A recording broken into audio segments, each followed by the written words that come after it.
the 8th place hitter is Nick Swisher. Melky Cabrera plays center. He will bat 9th. As Todd Callis said, the stopper on the mound after a Rays loss this year. He's 5-1 with a 3.41 earned run average, 21 starts overall. The innings pitched, outstanding, 141. That means it usually takes you into at least the 6th or 7th inning.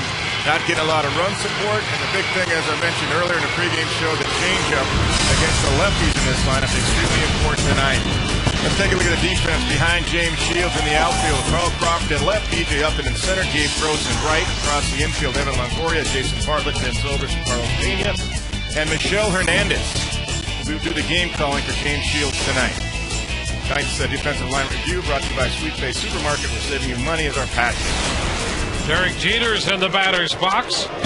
James Shields is on the hill, and the first pitch of this game is a strike call, the fastball on the outside corner. So we're underway. Jeter starting the night hitting .321. He's 6th in the league in on-base percentage. There's another strike, 0-2. A perfect 72 degrees inside Tropicana Field tonight.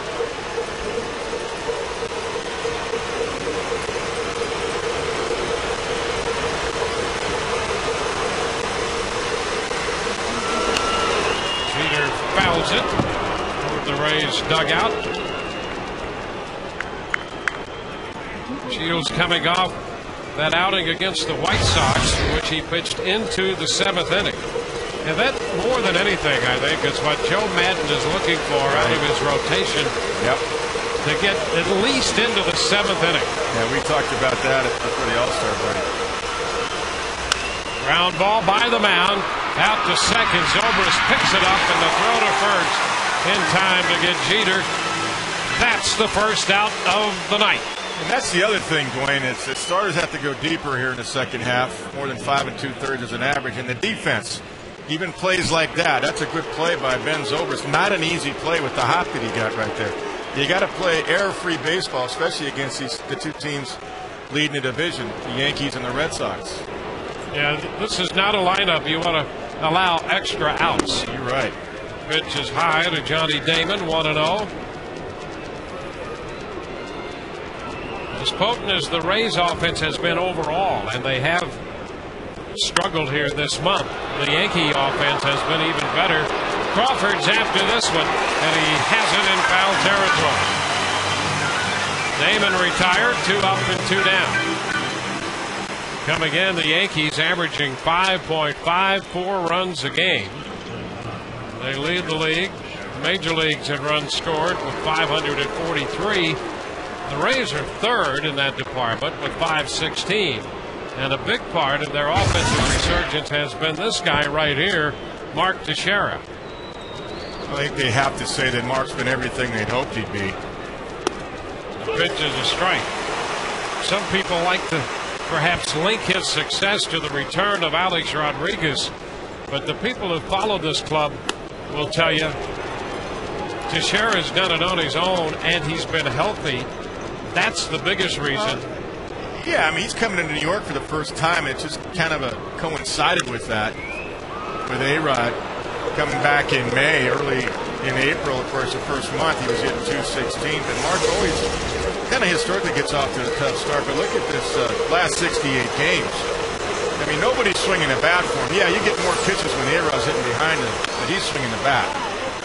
It's going to be a foul ball, stays foul. Pena let it roll just in case it hit a pebble or something and kicked back fair.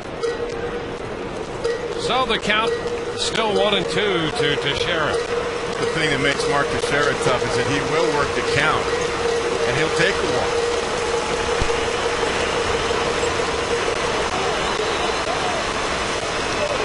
Too low, 2-2. Rays have the defensive shift on for him. Bartlett on the first base side of second. Longoria alone on the left side of the infield. Zobrist is short right. 2-2. Ooh, he just missed. A little bit wide, and the count is full. Yeah, that's Mark Teixeira. He's got 53 walks. On base percentage is .380. That's off the outside corner. it is a ball. That's what they're saying about it. He's got such a good eye. There's a line drive and a base hit up the middle. Now Teixeira is aboard. He forces you to throw the ball over the plate. And he got one up right there and squirted up, hit it right back through the middle. It's just the ball right down the middle. Had a little tailing action to it. He shoots it right back up the middle for the single. So the 2-out single puts Teixeira aboard. The hitter is Alex Rodriguez.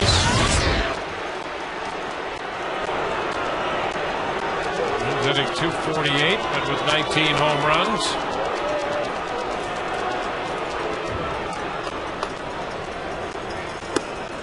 Strike one.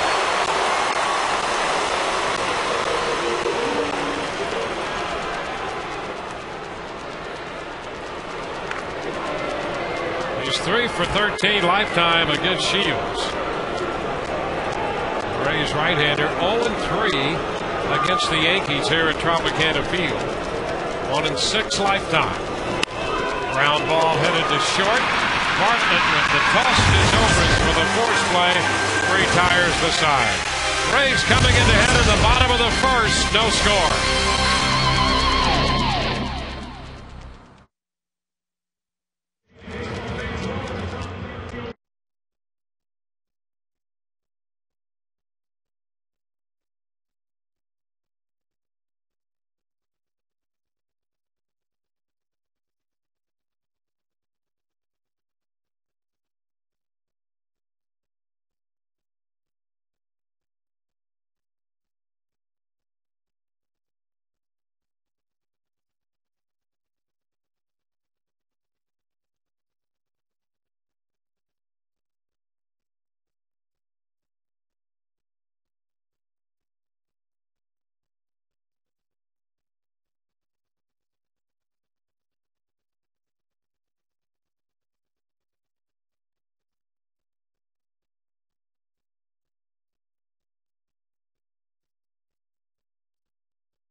Starting lineup breaks out this way again with B.J. Upton leading off and Carl Crawford hitting second ahead of Evan Longoria. Vince Zobrist and then Carlos Pena with 14 homers against the Yankees since the 07 season. That's the highest total in the majors. He'll hit fifth in front of the DH Pat Burrell, Gabe Gross, Michelle Hernandez, and Jason Bartlett the bottom part. Big right-hander A.J. Burnett on the mound. He comes in with a 9-4 record, a 3.74 earned run average in 120 and a third innings pitched. Had a couple starts against the Rays. One here at home was outstanding, and he had one in Here's B.J. Upton. Big swing and a miss at the opening fastball. Strike one. Well, 8-4 lifetime against the Rays. A couple shutouts in that mix. Two of his career 9 shutouts at the expense of the Rays. Outside. It's 1-1. Normally doesn't take him very long to get heated up out there. A.J. Burnett. like 2 pitches. 97 already. He's lathered up pretty good. And a strike.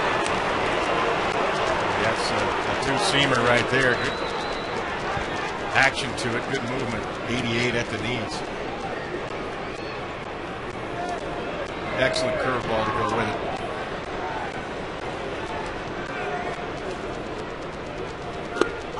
And strike 3 called on the outside corner. BJ, a couple of parting words with Brian Knight. Couple of close pitches. He's called out on strikes. Let's take a look from the center field camera. Yeah, that had plenty of the plate. Plenty of the plate. Here's the overhead shot that we love. That had the plate. No question about it. Didn't even have the black of the plate. Had plenty of the white on the plate. That's a good call. Now Carl Crawford starts him with a breaking ball in there. Strike one. Yeah, that's the curveball, 80 miles an hour. So he's established his fastball anywhere from 93 to 97, a two-seamer at 88 to 90, and that's the curveball at 80. Away from Crawford. Carl does have a lot of at-bats against him, and he's hitting .333 lifetime off him. 14 out of 42 with a home run in the mix. Well, he hits the best guys, doesn't he? Roy Halladay of Toronto and A.J. Burnett. Upstairs, 2-1. There's his total career numbers against the right-hander Burnett for Crawford. It's 2-2. That's plenty of at-bats, too. He had 42 at-bats. That's plenty. Anything over 20 is a good reference.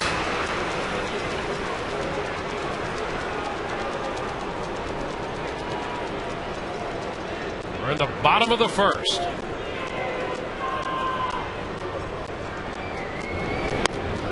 Crawford works it full.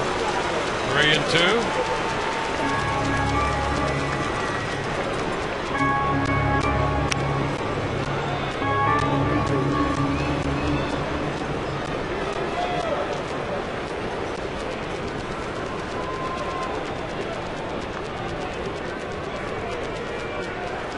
Right-handers 3-2 delivery. Up the left field line. Is that fair? That's foul. Slice just foul. Damon chasing it. Just about went over that low sidewall down there. Yeah, Johnny's playing him about 20 feet from the line. That ball still almost got in there. Trying to go in on Carl. The ball was off the outside corner. It was a strike, but they tried to go in. Ball's about 7 or 8 feet foul. Uh-oh, where's the glove? There's the glove. Oh. Got to bring the glove down there.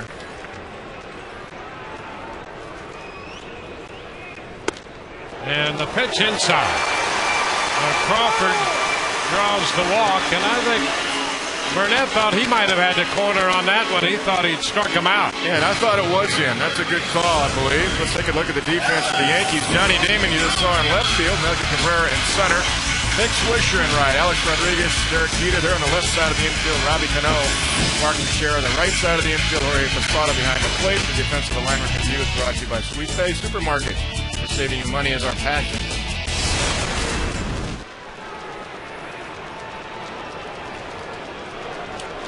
So here's Longoria with Crawford at first, and a toss over there already. I was watching Jorge Posada and his throws down at second base, and he's got plenty on the ball now. He's really come back from that injury, that arm injury. Another move, and he throws it away. Down toward the bullpen. Crawford's going to go to third. He will make it without a play and stop at third base. Well, the walk and the error, and the Rays have a man at third with one out. What the threat of a steal will do. They have to pay attention to Carl Crawford. Burnett snaps it over there low, and as Crawford's getting back in there, standing up, Teixeira can't go down and get it. Watch it go right in toward the leg area and to the right of Carl Crawford, and he blocks off Mark Teixeira because of that. He went in there cleanly. Just a bad throw by A.J. Burnett. Third error of the year charged to Burnett. Now a man at third. Longoria spins out of the way on a pitch in, and that one got up there in a hurry in the upper 90s. He had it at 97. 97. Look how far he missed location because Jorge Posada is setting up away. That that could be that's a mistake, but it could be effective because that will make you dance a little bit and make you think. Wave and a miss. 1-1. Yeah, tough to stay in there. I mean, that's why that was effective, even though it wasn't by design. That kind of had his tail out on that one a little bit. shorten up and contact, get that first run in, because the defense is giving you one right here. Defense is back all the way around. Low and outside. 2 balls and a strike. And Evans had some good at bats. I mean, he went the other way yesterday. Got a double in the right center. He's been going back up the middle. 3 RBIs on Friday night. Toronto.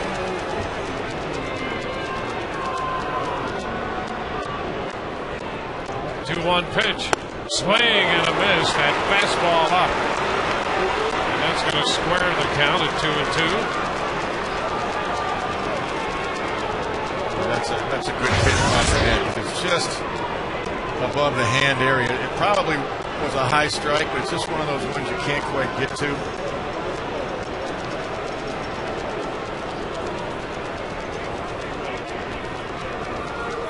And the foul back is going to be off the facing of the broadcast level. Count holds at 2-2. Similar pitch. Evans was able to get on top of that one. Get a piece of it. Go one more time up, or Burnett's got that great strikeout curveball. Going fastball away. 2-2. Swing and a miss. Burnett struck him out with a very healthy fastball. 2 gone.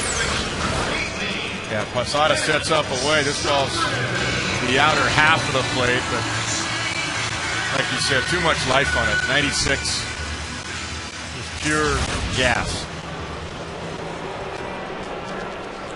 So with a man at third, we have 2 outs, and Ben Zobrist about to step in. Ben hitting in the cleanup spot. He has 1 hit lifetime off Burnett. 1 for 8, and boy, was it a big one. Pitch outside. He got him when he was a member of the Toronto Blue Jays last year, when the Rays had lost 7 straight going into the All-Star break and needed that home run from Ben Zobrist to pull out a win in the first game right after the break. 1-1. He's feeling it with the fastball, so he's just overpowering the Rays right now. Although we've seen Ben hit the best of fastballs. Matt Thornton cutter, which is like 95, 96 for a grand slam. Of course, that was right-handed. There's a line shot into right field, and it's going to be caught by Switzer. Switzer, a little stutter step in the outfield, but caught up with it. Rays do not score. No score through 1.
No score. We go to the second.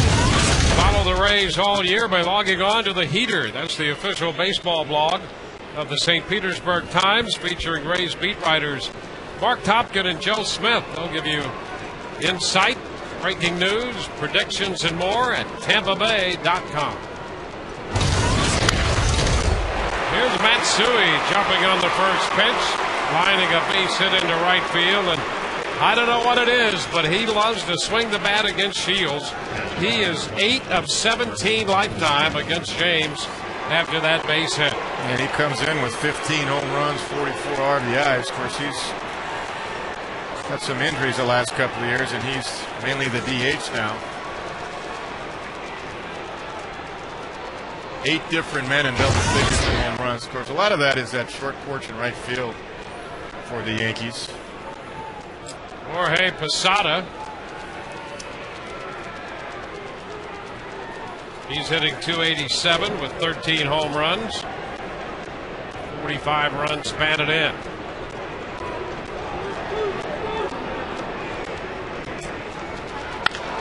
He shoots it toward right center field.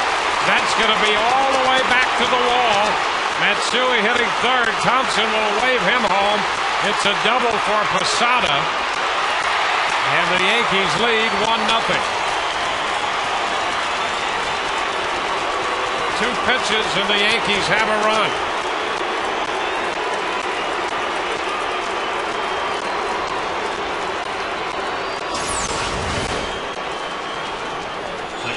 Trying to go away, down and away to Posada. Left it over the heart of the plate. Jorge's a good low ball hitter. Got through that one. Right in the seam between the right fielder and center fielder. Matsui just kind of chugging along best he can. He scores easily. Yeah, he would prefer not to slide if he doesn't have to. Yeah, I don't know why he even slid. No chance. Robinson Cano takes a pitch down. 1 ball, no strikes.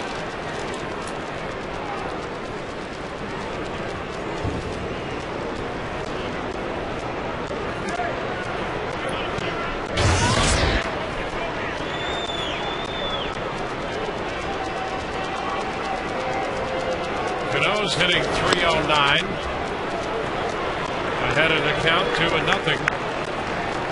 And he's another guy in this lineup who's had a lot of success against Shields. He's 9 for 21. It's a .429 clip with a home run. Well, I mean, there's times he's going to have to use a changeup, even first pitch. They start jumping on that first pitch fastball, because that's his equalizer against lefties. It's 3 balls and no strikes. Tough part about the Yankees is they, much like the Rays, they work the count. They lead Major League Baseball in on-base percentage as a team with .359. Reflect his lifetime numbers against New York. That's a strike. 3-1. Here's a good time for the changeup right here, because he likes to swing the bat. We've seen Cano plenty this year and over the years. He likes to swing at that first fastball. He's working the count here, but I don't necessarily think he's just trying to get the ball to the right side here. I think he'll come out of his shoes on a 3-1 pitch if it's a fastball.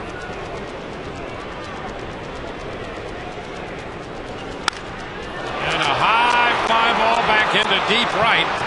Gross to the track. He's still going to have to go back, and he cannot come up with it. That ball still in play. Posada is going to score, and then to third base goes Cano. Boy, that was a towering drive deep to right field. Gross stopped and then went back again. Tried to make a leaping catch on it and just missed connecting with it. Yeah, he did come out of his shoes. It's like he thought he had it out. He hit it so high, he thought it was gone. Gross did everything he could. He thought he had it right there, had to go back a little bit further. If Gabe had gotten all the way back to the wall, he had a better shot at it. The ball kind of took off on him at the end there. He got halfway between the turf and the warning track, and then he had to go back a couple more feet. So it's a triple for Cano, his first of the year. a ground ball off the bat of Swisher. The run's going to score as Zobrist goes to Pena. And the Yankees have 3 quick runs here in the second inning. A run batted in for Swisher, his 51st of the season. See, they're not letting him get to his changeup. And that's a good game plan because Shields has one of the best changeups in the game. And they're not letting him get to it. It's cost him 3 runs. One out, bases empty, and here's Cabrera.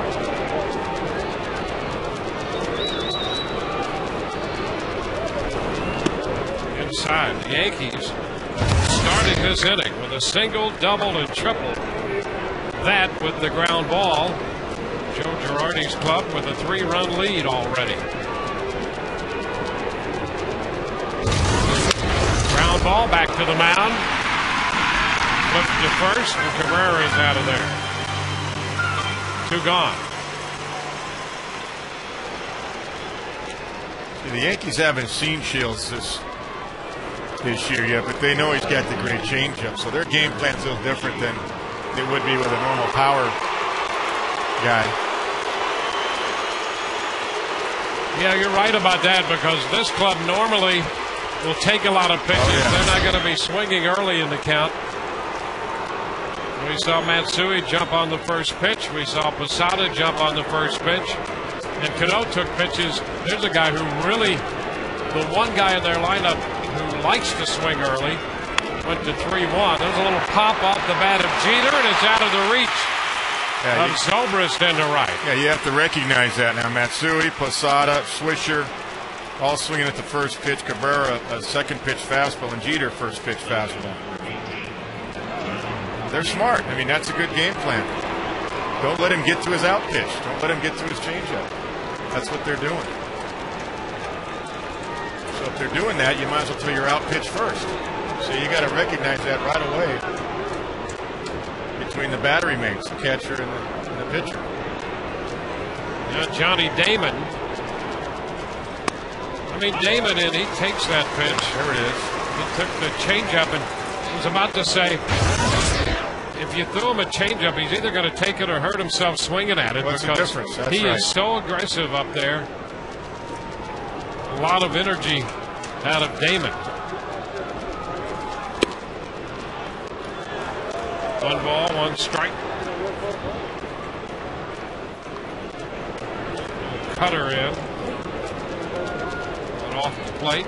But that's what advanced scouts do, and that's what your reports tell you. You know, how does a guy pitch? They know what his out pitch is. He has a couple of different changeups. He has to get it over and the put away changeup, and don't let him get to it. Ground ball back to the hill.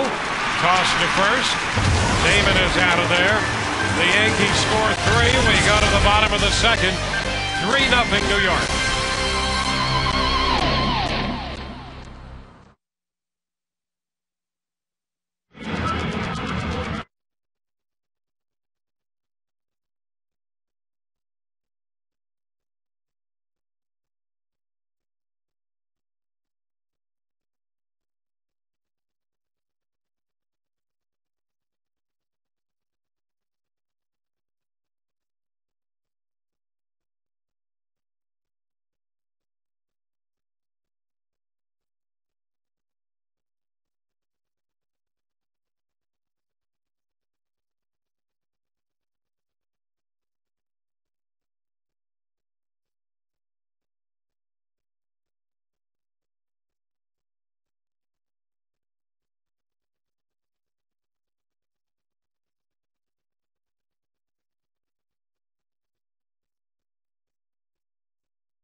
making a remarkable catch in St. Louis, robbing Brad Hoff of a home run. Game tie 3-3 in St. Louis when Crawford went over the wall in a catch that he called the finest of his career considering the circumstances. And before the game today, guys, it was Andrew Friedman, the Executive Vice President of Baseball Operations, who had the honor of giving Crawford his MVP award from that All-Star game. And the fans, Crawford, showed a lot of love today. A lot of the fans are here because of that T-shirt giveaway. Guys, back up to you. And that's a great-looking T-shirt. More All-Star T-shirts to come, by the way. And each and every one of them very good. And this one is, that's going to be around for a long time. People are going to collect those. Well done. Carlos Pena to open the bottom of the second. Foul ball, strike one. Carlos against this tough right-hander hits fifth. Joe Madden had dropped him into the sixth spot against some lefties, and against right-handers it'll be up a notch.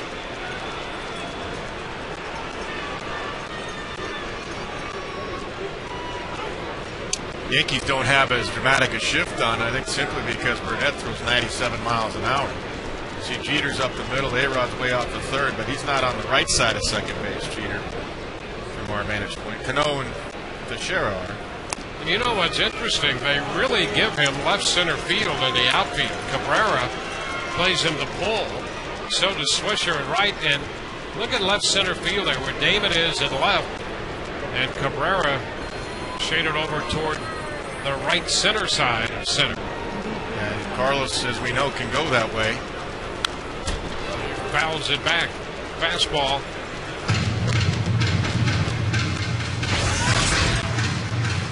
You see, of all of his hits, 43 to right, 23 to center. And when he's swinging the bat well, he'll hit a lot of balls out to center field. Yeah, that home run that he hit in Toronto in the comeback win on Saturday was to left center. Off the lefty Scott Downs. It's a breaking ball. There's a breaking ball. It drops in for a strike. Boy, that's a heck of a pitch for the guy who throws 97, and then to give you that. Yeah, it sure was. Let's take a look. I mean, it's by design. It's a backdoor slider. Actually looked like it went around the plate from that vantage point, but that was by design. That's exactly where Burnett was trying to go. Just saw Posada set up outside.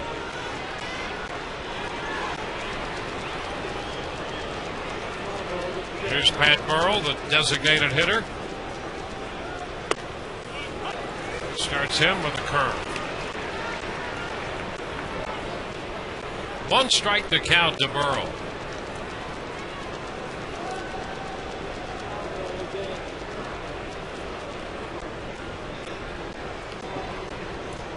The Rays, after a slow start in April, have played much better.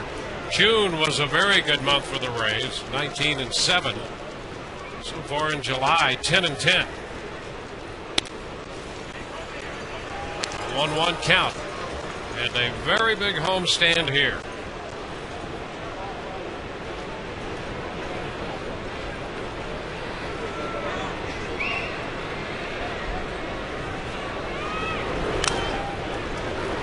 Fastball fouled, 1-2. Where he puts that 93 fastball to 95, just out of that, you can't quite reach it, right above your hands a little bit. Great record at home. Yeah, averaging 5.7 runs.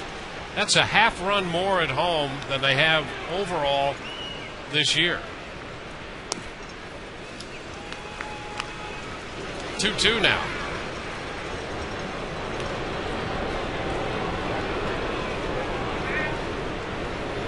They're 4-4 against New York.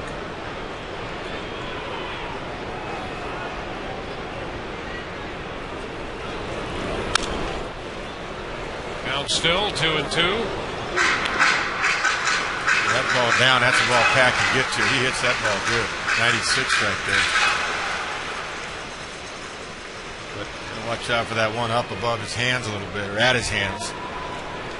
It's the one Burnett likes to go to.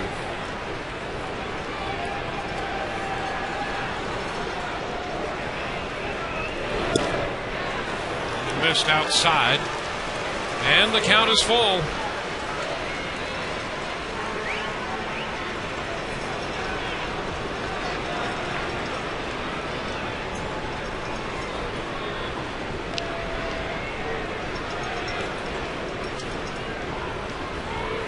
And he walked him.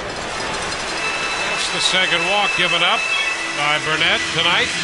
If you're traveling and can't watch the Rays, you can always catch the game right on your computer with MLB.TV, featuring 100 out-of-market games per week live on your computer. You can catch the games you missed on demand. For details, visit RaysBaseball.com, where baseball is always on. One on, one out. Gabe Gross, the hitter.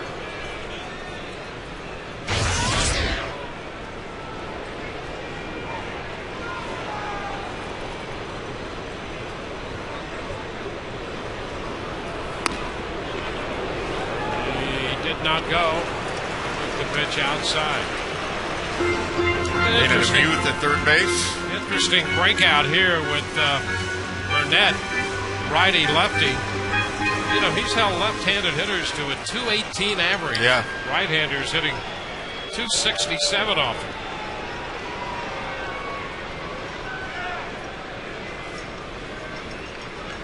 Rose at .270 overall for the year. Takes another one a little wide, 2-0. Well, if he throws a lot of those backdoor sliders like he did to Pena, I could see why. There's the breakout. 50 points difference.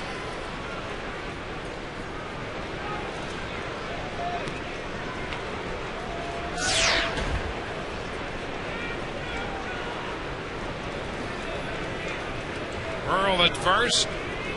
Gross ahead in the count.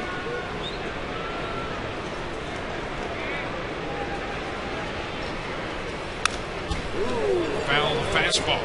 That's a good pitch to hit. Yeah. Good swing by Gross on that one. That's a fastball.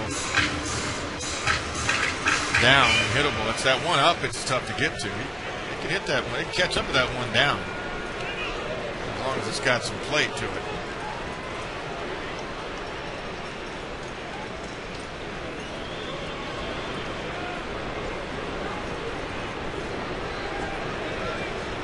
One pitch. Fastball. That takes the count to 2-2. As hard as he throws, it's tough to look anything else, isn't it? Sure is. That ball's just jumping out of his hands. You know, you might get one at 92, and then the next one's 97. You don't have a chance. That's what makes it tough.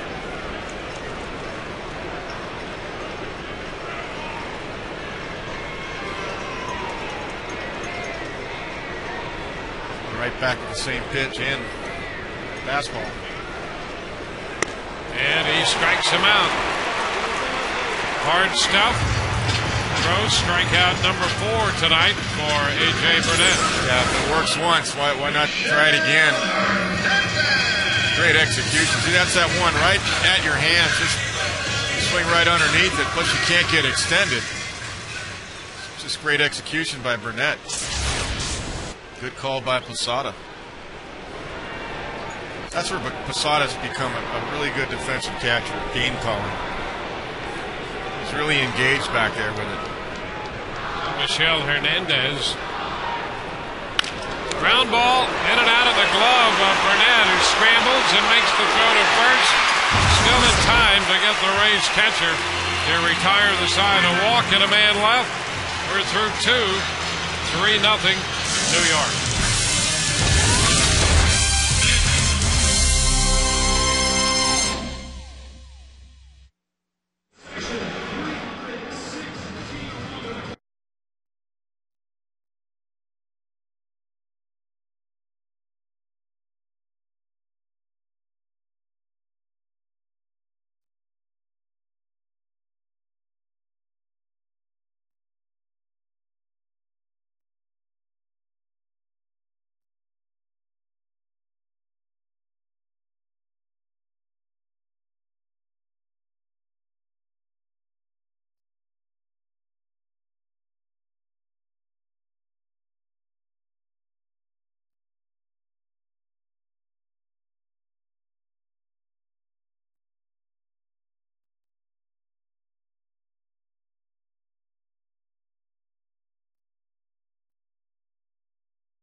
we've got you under our wing.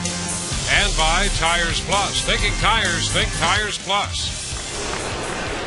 First pitch, a little curveball here by Shields, and that's into Mark Teixeira for a strike.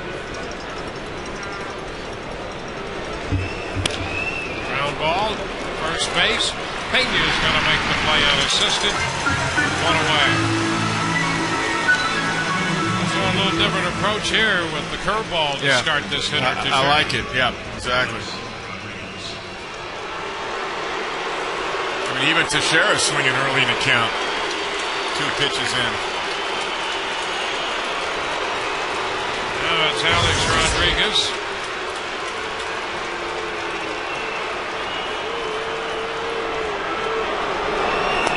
Pitch is down. You know, it reminded me of something Cito Gaston told me a few weeks ago during interleague play. He had a young pitcher facing the Phillies, and it was fastball, fastball, fastball. Good look at the grip right there of Shields. Looks like he wants to go to the two-seam grip right there. Oh, got the knuckle curveball through. 2-0, he missed down and away. Cito went out to the mound, he told me, during interleague play. It wasn't the pitching coach, and I said, well, what did you tell him? He said, I told you, if you keep throwing fastballs to the Phillies, you'll be out of here in the first inning. You got to throw something other than fastball first pitch. Yep. And that's a big message from your manager. I like Cito Gas is saying that. And I said, well, how did he respond? He goes, well, he went 7 innings. We won the game. But, you know, right away, the first, I think they scored 2 or 3 in the first, and after that he put up zeros because he started pitching. Strike, 3-1. Well, the Yankees went right to work on that. As you pointed out, wouldn't let him get close to a spot to use his changeup. So if that's your best pitch, you start the hitter with it. Pitch is down. So Rodriguez draws the walk. The first given up by Shields. Goes to first with 1 out. Well, that's why it's so important to have a good breaking ball you can throw for a strike, because there's a pretty good chance you can get ahead of a hitter if you can put a little bend on that pitch for a first pitch. Yeah, and James showed that with the curveball to Teixeira. It got marked down 0-1, and it forced him to swing at the next fastball that was down the zone. He rolled over to first base. Good Matsui. Down and away. Starts him with a changeup. Yeah, that's good thinking. So they're getting engaged with it here. Got to keep the game right here. Give the offense a chance to come back.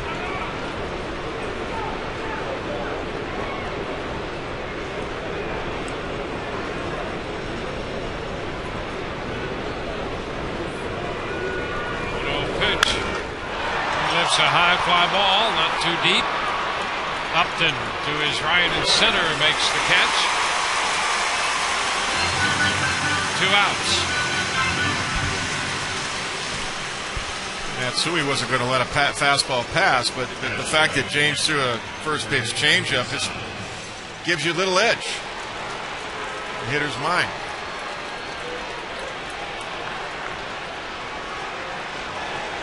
Now Jorge Posada. Posada, Cano, and Swisher have the runs batted in.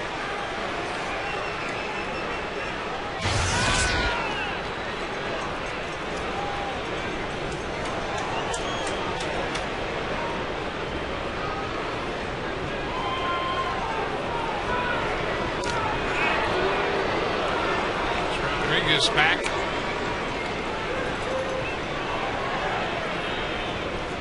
Alex has 6 stolen bases and caught once.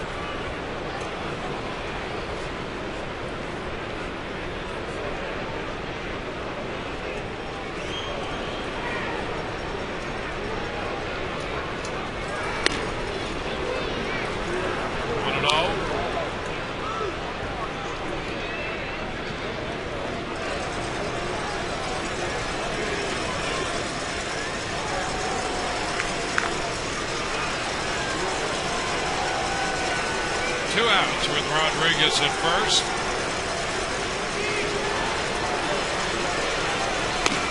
That's a strike.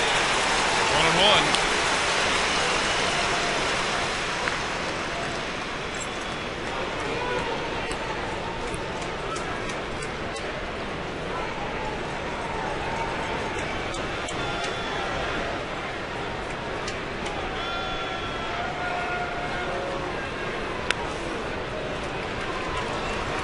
Balls and a strike. Well, this New York offense has been very good, and the pitching certainly has picked it up. And their defense has been a little better than some thought. Not the greatest range, but they've tried not to make mistakes and make the plays they can make. Yeah, they're 6th overall in fielding percentage in the American League, where the Rays are 10th. Pop fly.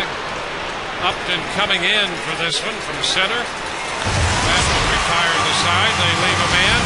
We go to the bottom of the third. Jason Bartlett's going to lead it off for the Rays. They're down 3-0.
Of inside the Rays.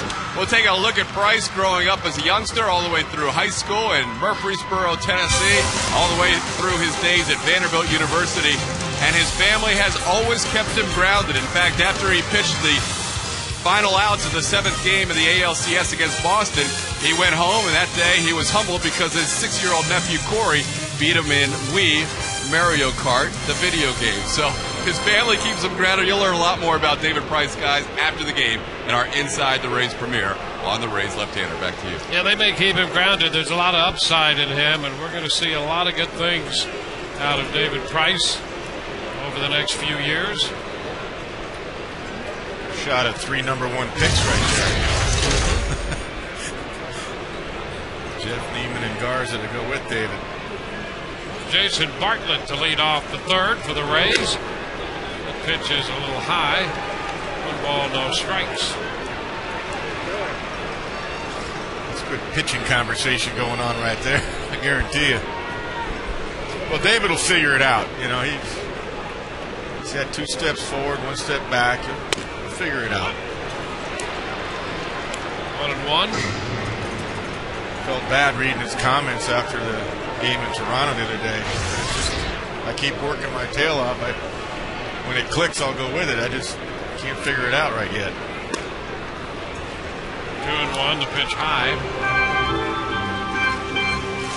You know, in Neiman, I thought Neiman threw pretty well yesterday. Made the one mistake that the Roland, the 3-run home run, but he threw a lot better than what the numbers indicated. Garza just matched Roy Halladay pitch for pitch. He was great. Yeah, it's hard to imagine that Garza could pitch any better than he did in that matchup against Halladay. It really gives you a glimpse of how good he could be. Oh, you bet. Yeah. And there's great upside in all three of those guys right there.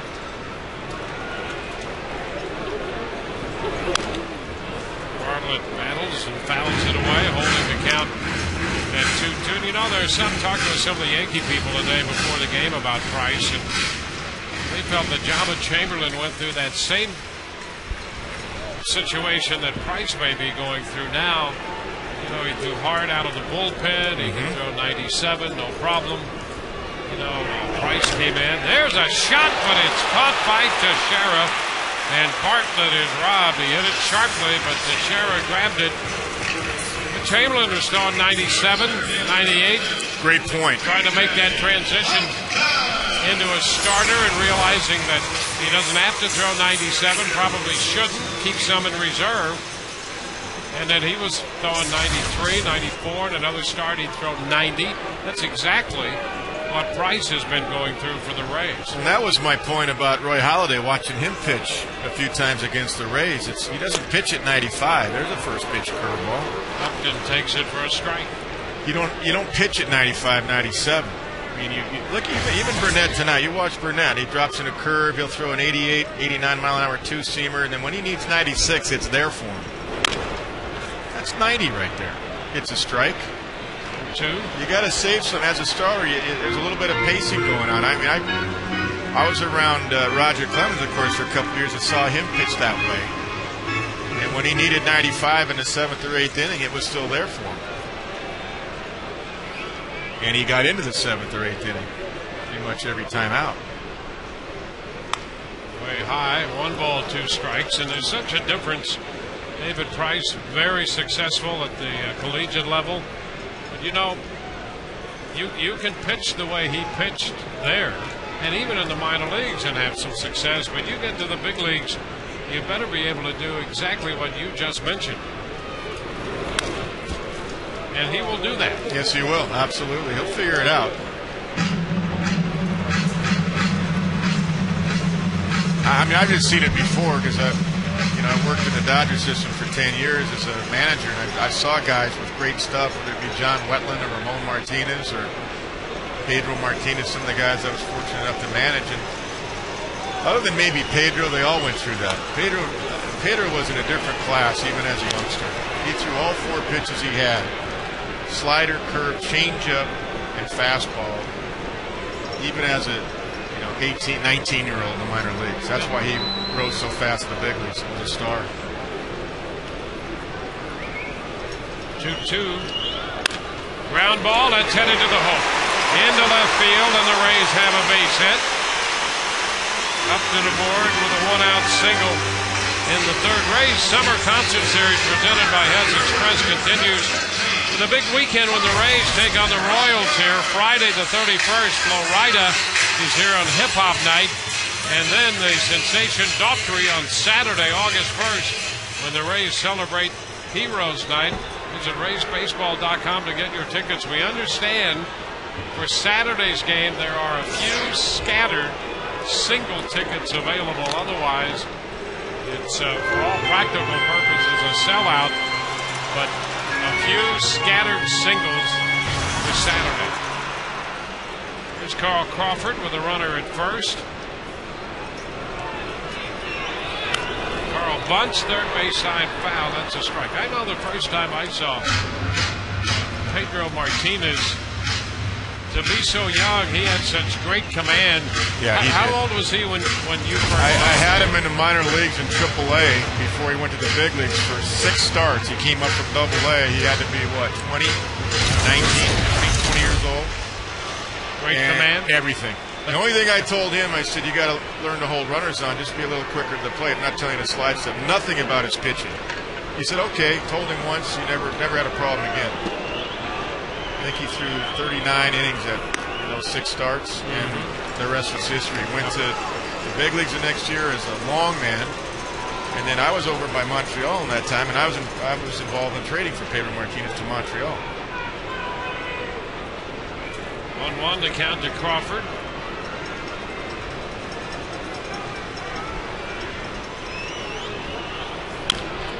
tap foul this time. You made a good point on Jabba though, because if you remember back to spring training, I know you do, but people were going, "What's wrong with his fastball?" Yeah. He's throwing 90, 91, and people were going, "What?" And I've mentioned he's learning how to pitch.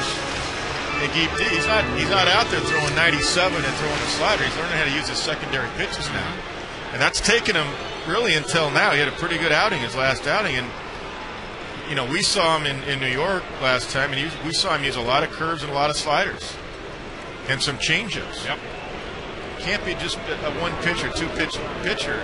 If you're in the bullpen late, that's different if you throw 97. But you can't do that and be a guy that throws 8 or 9 innings. You know, talking about Pedro would save it. You'd see Pedro throw 91, and all of a sudden in the 6th inning, and that 7, there's 97. You go, whoa, where'd that come from? Yeah, that's an unseemly surprise if you're a hitter to get that. Roller foul, holds the count at 1-2 to Crawford. And I really think that's the case with David Price, and you know, the command that Pedro had from almost the very beginning. That's so unusual when you can whip command. You command the fastball. That alone, if you have command of it, can then get you deep. Well, the thing that Pedro had, he always had the changeup and a better curve, much better curve than his brother Ramon. Outside, 2-2. See, Ramon had 2 pitches basically. I had Ramon in the minor leagues. He was phenomenal. He threw actually harder at one point in time than Pedro. He was about 6'4", a lot taller than Pedro. But he had every bit as good a changeup. So he was a 2-pitch pitcher, and his curveball was just a show-me pitch. That was all it was. Still became a 20-game winner because he had 2 pitches with command. But he had the equalizer, the changeup. Upton might have been thinking about going right there and got back in as Burnett made a move. You just got the feeling that BJ was thinking about moving. Yeah, a little flinch right there tells you that exactly. 2-2 count, you know, I've said it enough this year. That's a great count to run if you guys got command. And Carl's had success against Burnett. He usually puts it in play. It could open up a hole. But here's what I'm talking about with Jorge. See, he's shown more leadership the last, many years now. Become very engaged with calling his game. He's a super offensive hitting catcher, but he's really engaged in calling a game. I really think you could argue that calling a game is the one thing that a catcher should do first before he does anything else, and that includes throwing out potential base stealers. That's the last you really worry about with a catcher. Is how many runners he throws out or how strong his arm is. That's one of the last things. 2-2. Ground ball down to third. Rodriguez to second, over to first, not in time. Crawford beat the throw to first. Upton forced at second. Runner at first now with 2 outs. That's how quick Carl is. I mean, A-Rod's basically, even with the bag just a little bit behind third base, throws a strike to Cano. He throws a strike to first, and Carl still beats it out. Just ran smooth right through the bag. So Crawford's aboard with Longoria about to step in. You know, we just came from Toronto. I think of Pat Morgans. He never had a great arm, but he could call a game and work with that pitching staff. Back in the 90s in those championship years, he was good back there. Yeah. And you know, you get a guy like that. You don't worry about what he can hit. He just handles your pitching staff and takes care of that. Boy, what a great contribution. 1-0 the count to Longoria.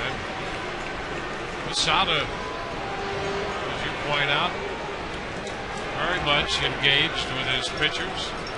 Well, Don Zimmer, when he was a bench coach for Joe Torre for the Yankees, he brought over Joe Girardi. And really, he was the guy that taught Posada how to call a game. Jorge was the better offensive catcher, and Joe was the backup guy, but that's what his job was, basically. That's why Joe's managing now. Well, he's out of Northwestern. He should be managing. You bet. Anybody out of Northwestern should be managing. 1 ball, 1 strike. There goes Crawford. Pitch is a strike, and there's no throw. Carl then with his 48th stolen base of the year. He's in scoring position now with 2 gone. Jorge had to rush, quick feet, but because of the rush and Carl Crawford running, he couldn't get the grip.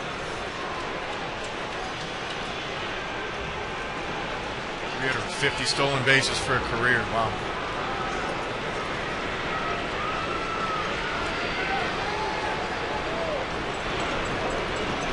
Carl Crawford, really the stolen base king right now.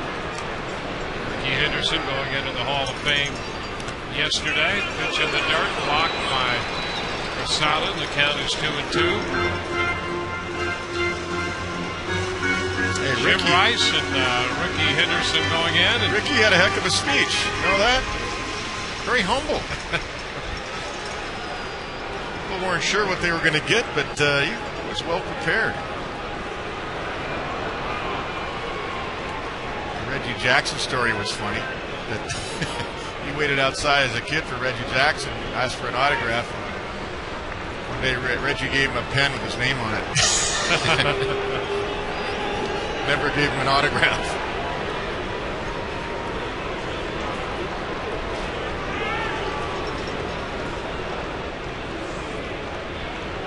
Two now to Longoria. It's fouled into the top of the screen. That was nice and short right there by Evan. That would have been a nice line drive to right for a base hit. Tough guy to overswing on. He throws so hard. Let Burnett supply the power, especially with 2 strikes. You just got to be short to the ball with your lead arm. Get through it.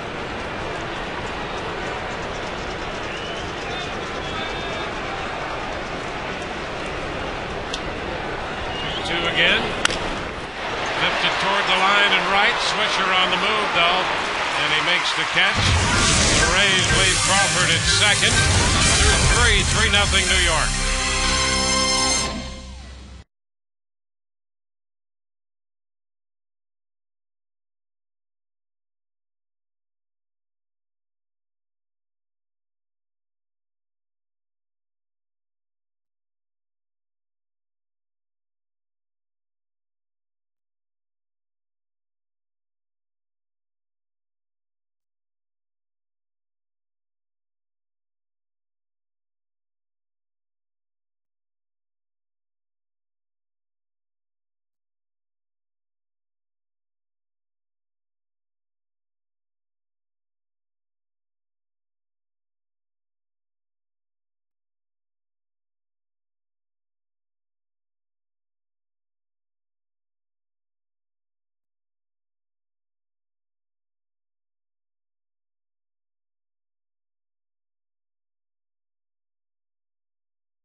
Hit the most home runs in the major leagues before his 34th birthday. That's our Aflac trivia question. Robinson Cano leads off the 4th. 1 ball, no strikes. Cano, Swisher, and Cabrera due up.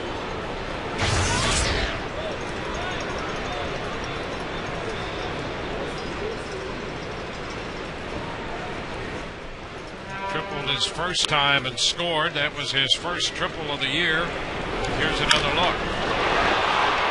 I think Cano thought he hit it out at first.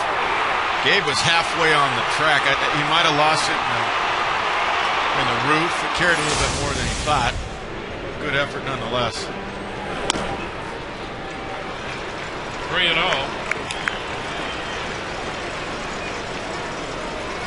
It's a game of inches and ifs. You know, if he somehow made that catch, got back there and made a leaping grab, it would have been a sensational catch. And who knows what that inning would have looked like.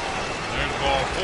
They had scored 1 run at that time. If he makes that catch, it might be a whole different inning. Might have held them at 1, but it's 3 now. And a leadoff walk.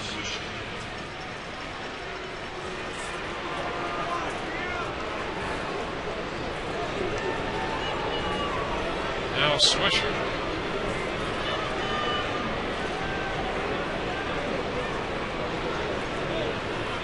Swisher got a run home with a ground ball to second in the second inning. So he's 0 for 1 with that run batted in. Well, I think it's safe to say that ball Cano hit would have been way out in Yankee Stadium. Oh. Way out. There are a lot of pop-ups that get out there. They've already hit more home runs. There have been more home runs hit at the new Yankee Stadium now than were hit all of last year. We're only at the end of July.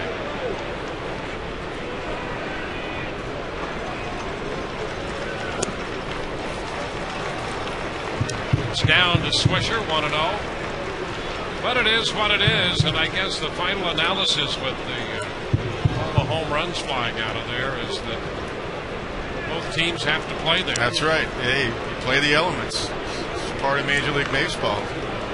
Way past the point of complaining about it, because it does go both ways. The Rays had a couple of home runs. Remember, Evan Longoria hit one to right field that went out. That probably wouldn't have been out. So, got to live with it. A strike in the knees, and it's 1-1. But I'll tell you, it really does change the nature of the game, and I think that's the negative about it.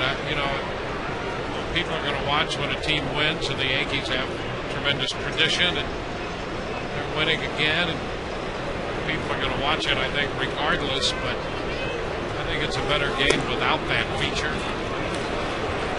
I tell you, I can't tell you how many people going around the country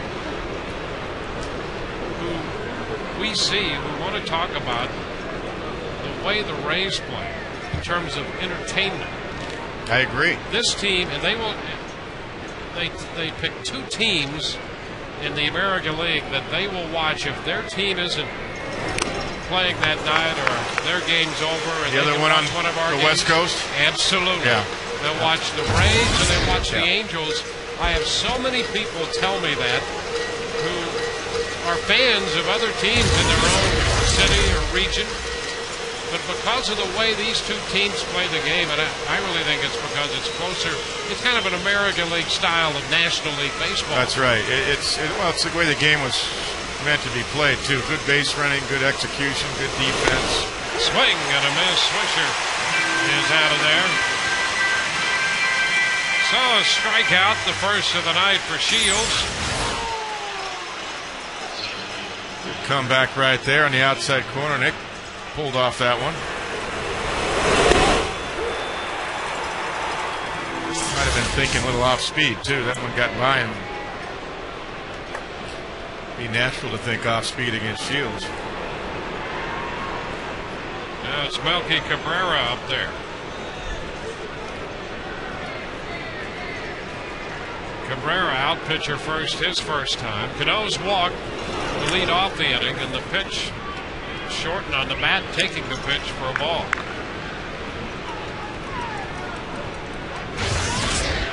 Well, I grew up National League style in Los Angeles, and the reason I think I became a running manager is because of Maury Wills. Yep. Because when Maury was stealing 100 bases in the 1960s, he stole 104 bases and won the MVP over Willie Mays, who had 49 or 50 home runs, and gave the Dodgers 1 run, and Koufax would shut you out. That was it. Yeah, that's it. 2-0 now. But it also, as a catcher, it made me think about the pressure of calling a game when anybody in the lineup might run, which is what the Rays do and what the Angels do. It's not just about the speed guys. I mean, you look at Gabe Gross and Ben Zobrist. Those guys will steal you off you. I mean, they're not burners, flat-out burners, but they'll run. You give them a chance, they'll run. It makes it tough to call a game. Outside, start of a move, and then a hold by Cano. It's 3-0 now to the number 9 hitter, Melky Cabrera. You know, Ben's in double figures, and if Gabe played more, he'd be in double figures in stolen bases. And that's a strike. And the obvious are Carl Crawford and B.J. Upton. Everybody knows those guys are going to run, and Bartlett. But it's the other guys that take you by surprise, and all of a sudden you go, okay, well, if we pay attention to them, it takes away from what I'm doing at home plate with the hitter. That's the point. Runner goes, the pitch is a strike, the throw in time, and Cano is cut down. Boy, I'll tell you, that throw was there in plenty of time as Hernandez guns out Cano. Well, watch why. Watch how short his arm action is. He just gets it and goes right up to his ear with it and throws a strike down there to Bartlett. No long arm action. He slowed down and peaked right there, and the reason he did that because that was a run and hit play. That was not a straight steal. And the pitch inside, ball 4. I called it a must run. My particular sense when a manager, I just called it a must run. Some managers say it's a steal, a 3-1 count. I call it a must run, meaning you don't have to worry about stealing the base. I'm just putting you in motion because, number one, I think the pitch is showing a strike. Number two, I want the hitter to, if it is a strike, to put it in play. But nonetheless, you do look in, but you don't slow down. The mistake Cano did, he looked in, which is fine, but then he slowed down. And by that time, it was too late. Great throw by Hernandez, nonetheless. Now Derek Jeter.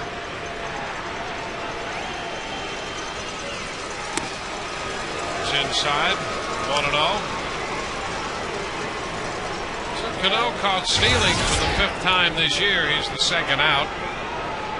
Cabrera walked. He's back at first.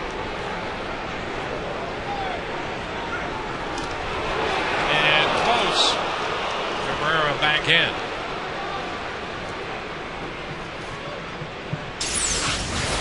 Cabrera has 5 stolen bases, and that's very close. And that's a good time to throw over there when the guy's feet are still moving.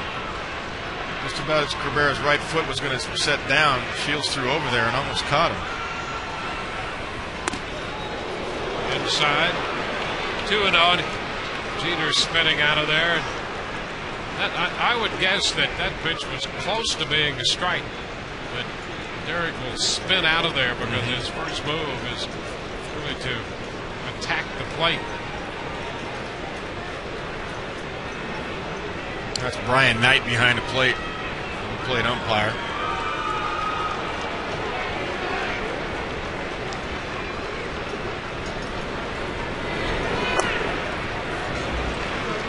Three balls, no strikes.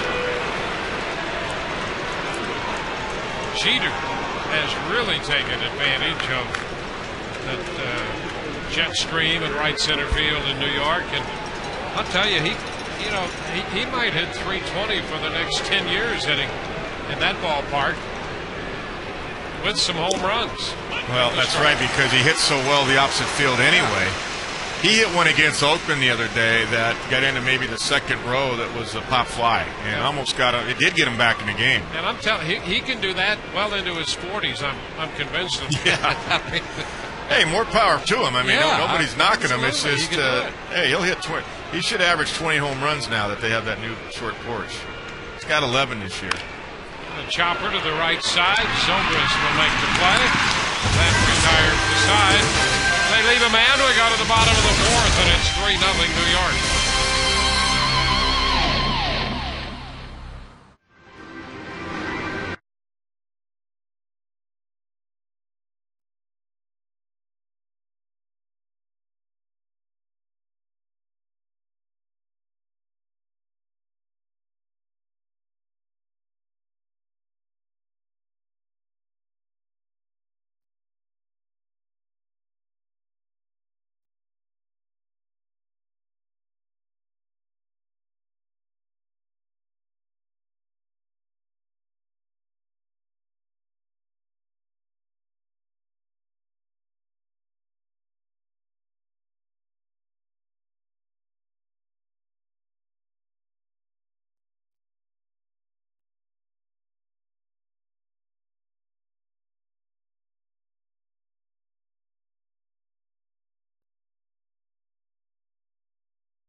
back at the trap here.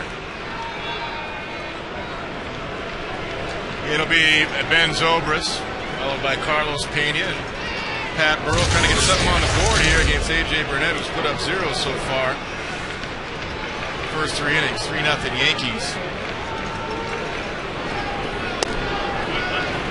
And A.J. Burnett starts it off with paint for a fastball right there, Dwayne, right at the knees. Way to go, buddy. Technical difficulty there. Was it lightning? Something does that. I don't know. I was doing radio today, and lightning got me, and I went out of my radio show for about 10 minutes. There's a gremlin somewhere in there. 1-1. He's had power outages here, what, twice this year? So Zobrist leading off, followed by Pena and Burrell. Rays have left a man in each inning. So they've stranded 3 tonight. That's down and in. Count is 2-1. Boy, Ben hit a bullet to right field with 2 outs. Carl Crawford at first base in the first inning, and as just mentioned at that time, he can turn around anybody's fastball. He's got good bat speed and great pitch recognition. He swings and just got a little piece of that one, so the count is 2-2.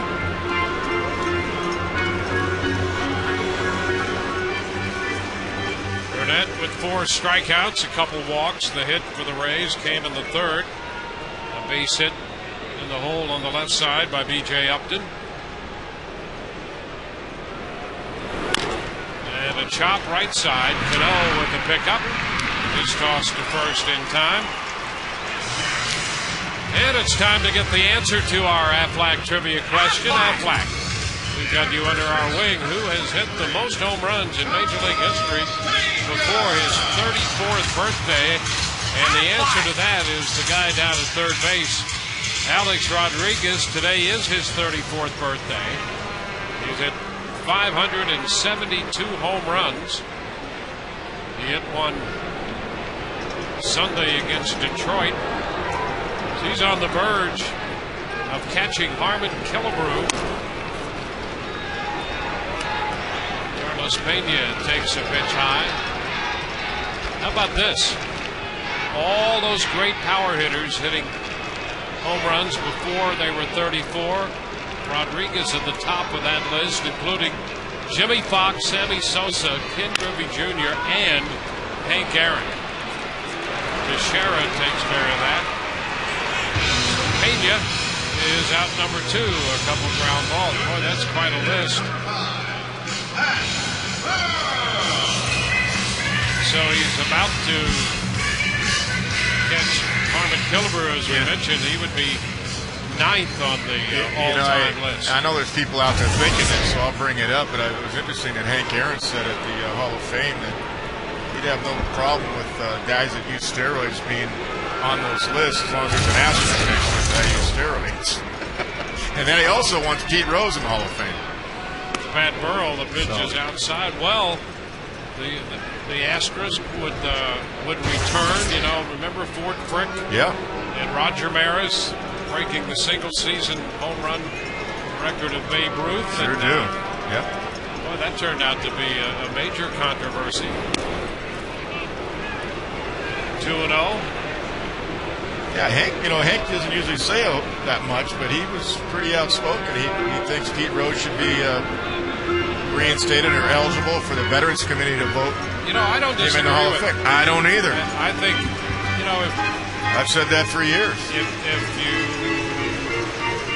because of the credibility of the game, he's not going to manage, or he's not going to be in the game. I think he's paid his punishment. I know he signed a lifetime ban, but I think he's paid his punishment. We're so forgiving in this country, and people are going to think what they think. But as a hitter, what he did, I mean, he put an asterisk by his name, but he belongs in the Hall, all-time hit leader, for what he did as a player. Well, I've felt that way all along, and the issue was the credibility of the game and so forth. But I think you're right. I think he should be in the Hall of Fame based on what he did as a player. It's foul the other way, out of play, and the count is 2-1.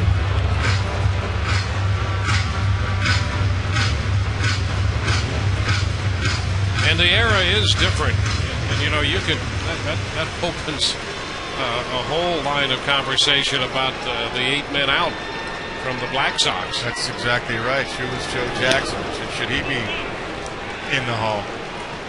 3-1, and you know, you could make a pretty good empirical argument on Shoeless Joe Jackson and Buck Weaver, for that matter, that you know, they had a pretty good series, and they had knowledge of what was going on, but that got wave and a miss. Burrell now goes to 3-2. I've got to think that if you excluded players in that era because they had knowledge, you'd have about a third or a half of the league who wouldn't be playing. I think you're right on that one.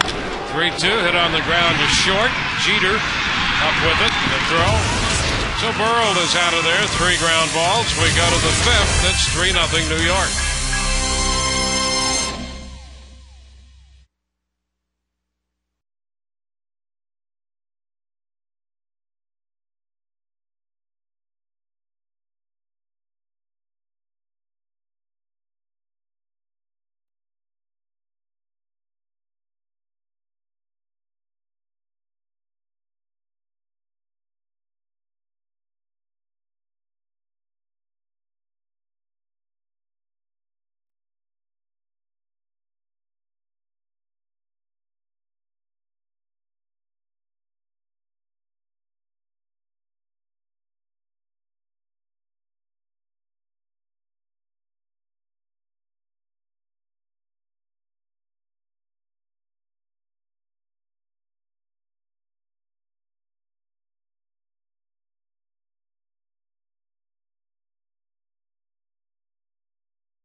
/All-Star or call 1-800-284-3100 to purchase your authentic autographed jersey.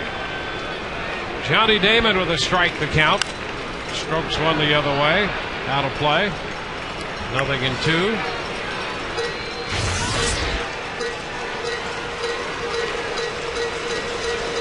Johnny's going to have about a 25 home run year, probably. Yeah, 16 right now. Boy, I'll tell you, this is a revitalized year for Johnny Damon.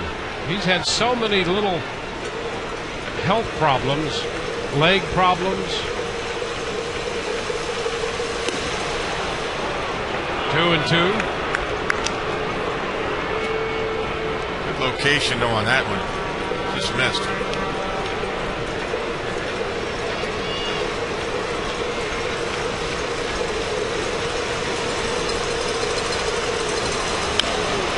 Chopper by the mound. Quick pick by Bartlett and a high throw. Play backed up by Hernandez. And Damon is aboard.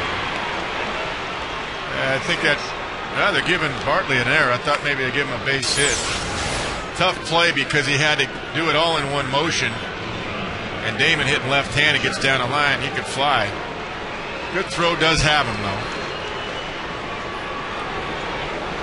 Yeah, good throw would have had him by a good long stride. 9th error of the year charged to Bartlett. Rays have been charged with 63 errors this year. Cut the miss by Teixeira. So Damon's at first. The Rays will try to pitch around the error.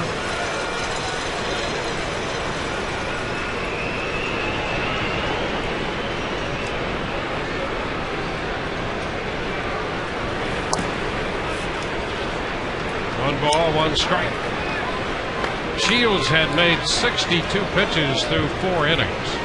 So he's been in pretty good shape in that department.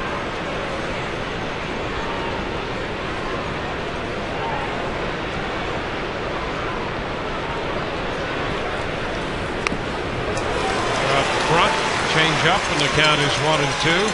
That's the best changeup he's thrown today, 78 miles an hour. Look at the home run leaders. Carlos Pena and Mark Teixeira tied for second. And our checkers double of the game. A double feature in the home run department. Low block by Hernandez. You know, you think about 3-4 combinations. You know, you've got right here Pena. Well, it was Pena in the 4, but Longoria and Pena. You got Teixeira and A-Rod. You got Morneau with 26 home runs. Mauer and Morneau. Back-to-back combo. Sometimes Mauer hits second, but wow. Not Justin Morneau. A little popper into short left, and that's going to be a base hit. Hit it the other way, and Longoria couldn't get there out of that shifted around defense. Damon moves to second, and Teixeira with a bloop into left has his second hit of the night. Well, now you got to pitch around an error and a bloop. That's a good pitch. Good sequence by Shields. Just falls in no man land right there when he hit over there. Got sawed off. And no chance for Evan Longoria because of the shift.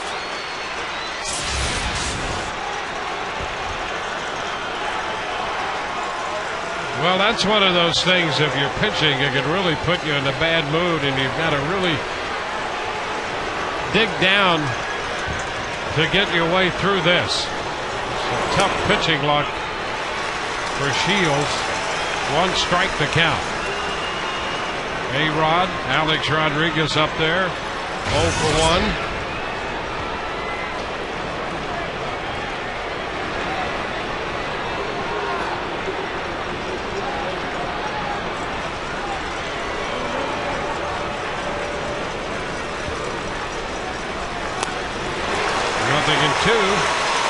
Quickly out in front. A good pitch right there. Bottom fell out of that one.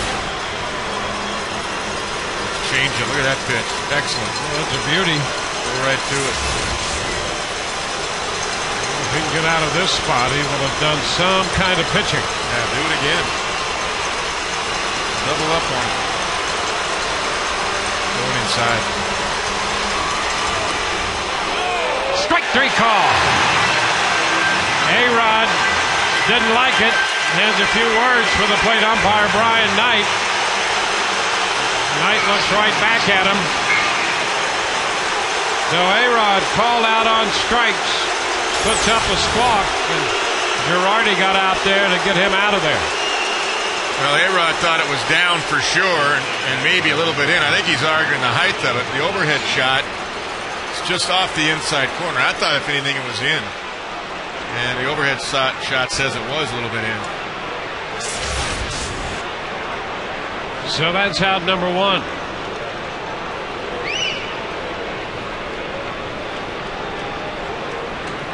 No gift on your birthday there. Here's Hideki Matsui. Pitch is down.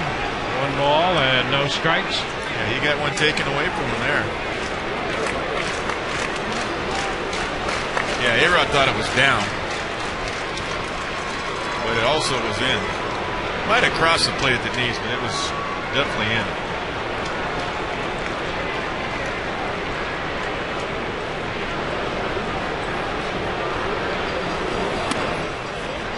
It's wide. 2 balls, no strikes. Well, we mentioned the first time Matsui was up there how successful he has been against Shields. 1 for 2 tonight.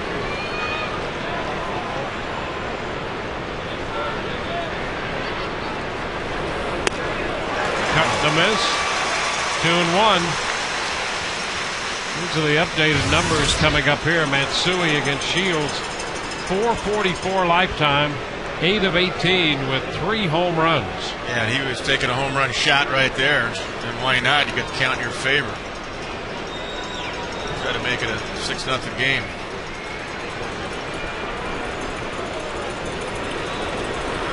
And a foul back.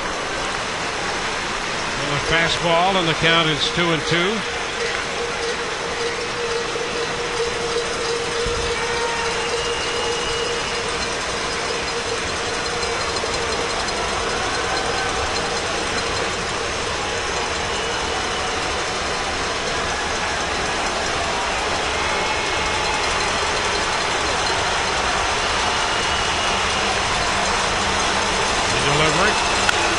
Line shot into right field, and Gross makes a leaping catch. That line drive, it got out there in a hurry. That's a tough play because it was hit almost directly toward Gross. We're just glad he's as tall as he is. That is a laser beam right here. That ball's up and out over the plate, tried to go away. Gabe Gross made a great play. He saved 2 runs right there. Look at that. That's a bullet right there. How about that? Wow. How do you time that?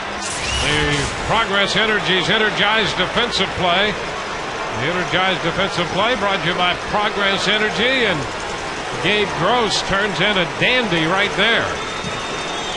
That ball was hit so hard. I mean, I've never seen an outfielder stand in his tracks and have to jump like that. Usually you go back and then make the jump. Yeah. That ball was it got out there so quick. He didn't have time to go back. No time.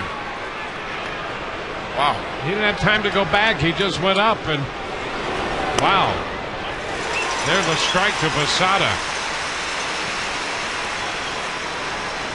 This could be a big-time momentum switch if he gets right. out of this. That catch. That. Yep. This is a very winnable game right now. I mean, even though Burnett's throwing great, there's plenty of offense left for the Rays as long as you can hold it here. And a wave and a miss on the pitch. 0-2. Shields trying to pitch around the air in the bloop single.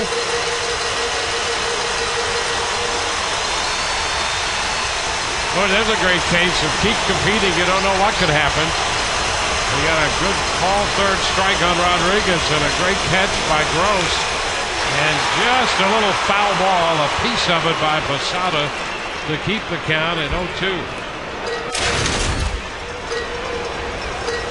Well, the thing about the Rays offense, too, when you come off of facing Roy Halladay 3 times and win 3 of those games, you're not going to face a better pitcher, in all respect to A.J. Burnett.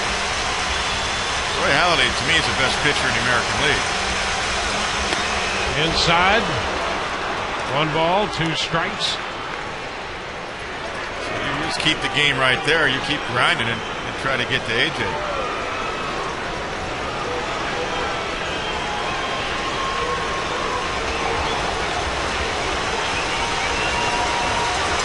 Two men on with 2 men out. 1-2 the count for Jorge Posada. Posada doubled the center in the 2nd inning to chase home the 2nd New York run.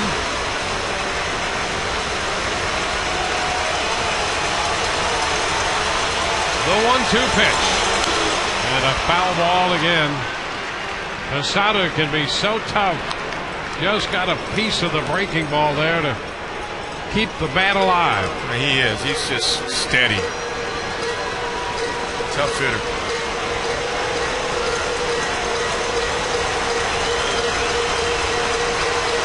Shields has a good feel for the change now, though. He's in the middle of the game. He's got good flow with that.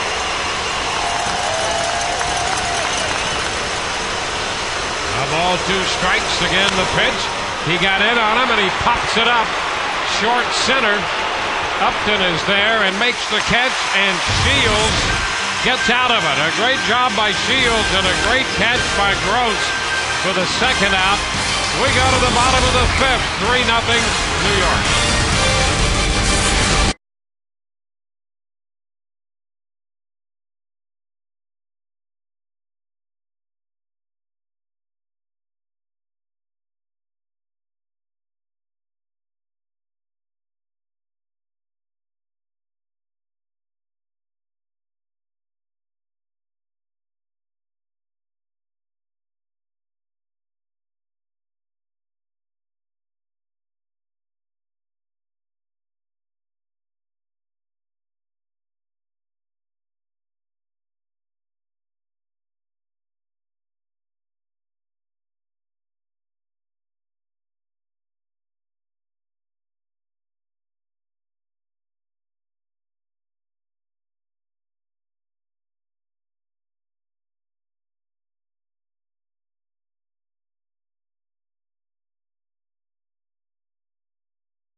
The Yankees got him 3 runs in the second, one coming on the double by Posada. Cano tripled home another one, and then Cano scored on a ground ball by Swisher. So the Yankees with 3 runs on the night, 6 hits. And the Rays are coming in ahead in the bottom of the 5th inning. They'll send Gabe Gross to the plate to open the home half of the 5th. A couple of walks issued by Burnett to go with the 4 strikeouts.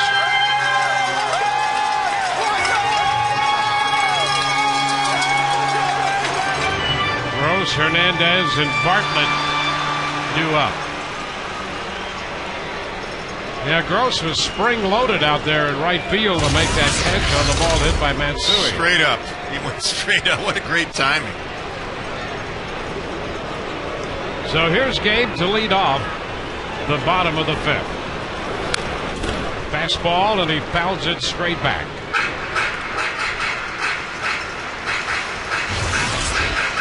Rays beginning this homestand with the 3-game series against New York, 4 against Kansas City, and 2 against Boston.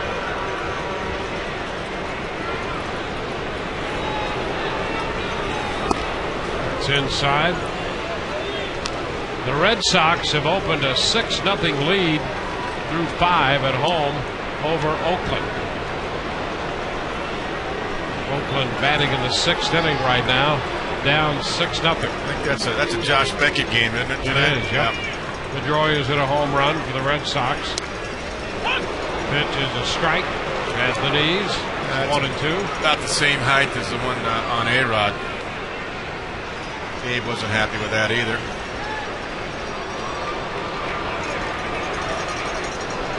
Yeah, A-Rod was going nose to nose and eye to eye with the plate umpire Brian Knight there for a few seconds before Girardi got out.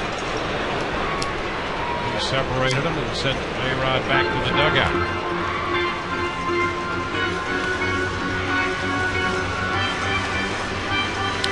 Huge out, too, because there were 2 on and nobody out. Top half of the 5th when A-Rod struck out looking.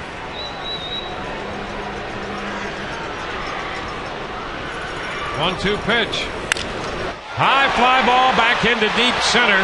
Cabrera back. He's just about to the track and makes the catch for the out. Gross gave it a ride. One away, and let's go to Todd Callis. Dwayne, good to have a familiar face back in the bullpen. Brian Schaus rejoining the Rays today. Joe Madden said it was really important as you see the roster move as Schaus is activated from the disabled list, and the Rays send Dale Thayer back to AAA Durham. Joe Madden said it was real important against the Yankees with Cano, with Matsui, with Damon, left-hand hitters and switch hitters, to be able to mix and match lefties and righties. So he's happy to have a third left-hander in the bullpen for this series and beyond, guys. Back to you. Yeah, what do? Make the new guy back off the DL sit by himself down there? Look at that. He's all alone down there, and the rest of the guys in the bullpen down a little bit deeper down the right field line. He's got to get reacquainted with everybody. They're not sure who he is now. He's next to the coffee. Gatorade. Does he have to bring all the stuff out, gum and all that? No, that would be. That's the young guy. That's the young guy. Yeah. Well, the young guy's not here. This young guy's 40 now. Yeah. There. There's a couple of older guys down there. It's all good. Pitching great. It's a foul ball. It's a 1-2 count to Hernandez.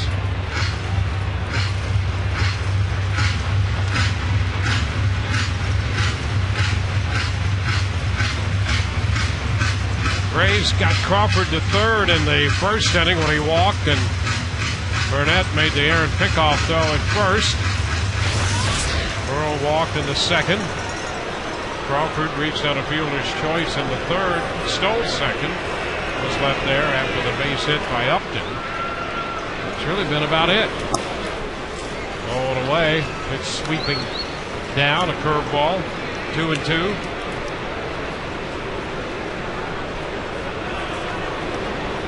Madden's Rays coming off a 6-4 road trip.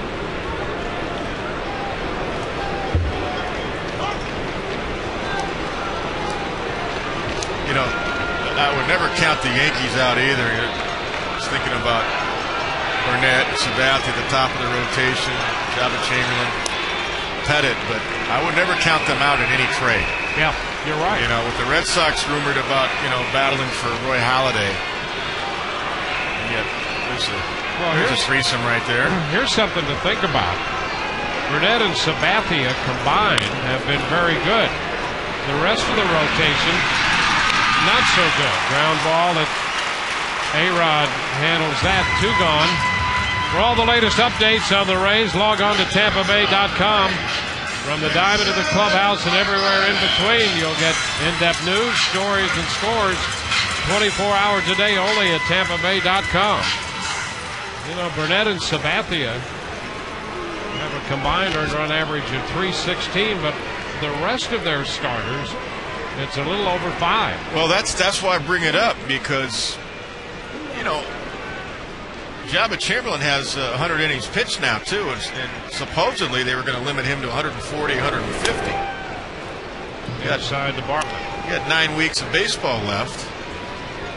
And Phil Hughes is doing a great job, by the way, in the 8th inning, so I don't think that's the issue. But I heard rumblings also about Jared Washburn again with the Angels, with the Mariners. Phil Hughes right there, done a great job. It's 1-1. Kind of come into his own. He's got a different repertoire than Jabba Chamberlain had in the 8th inning, because he's got a curve and a slider. He's got starter stuff down there. He's not just throwing 2 pitches. Get the ball to Mariano Rivera.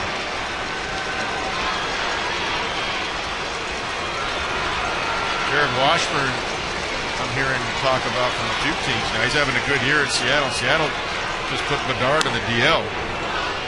Again. Yep. Not that they're out of it because they're bad, but they're now 7.5 games back. So, in all likelihood, the Angels aren't going away and Texas is holding their own. The 2-1. It's popped up. Right side, and Cano at second makes the catch, and the Rays are up and down.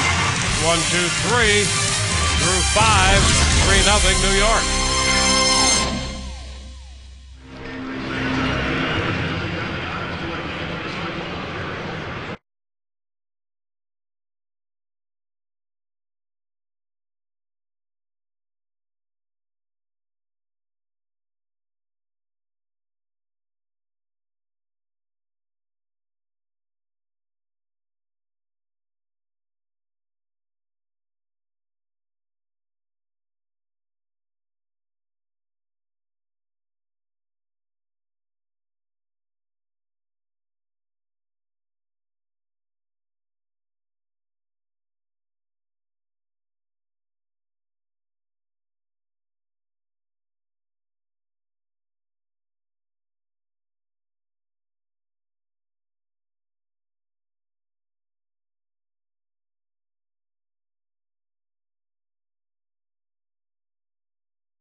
broadcast auction.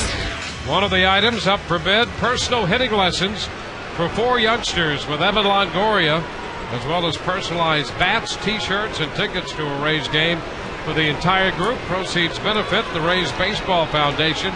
Don't miss the next Rays broadcast auction. That'll be tomorrow on Fox Sports Florida. First pitch here in the 6th. Robinson Cano hits it a long way to center, and that ball is gone. Cano jumped on the first pitch fastball, and Cano hits it out to straightaway center. His 15th home run of the year, and that makes it 4-0. Yep, it's exactly what it was. Right down the middle. See, up. It's okay if he's away and down. The ball wasn't away and it wasn't down. Waiting for Cano in 3 at-bats to swing at the first pitch. He was patient the first 2 at-bats, not this time.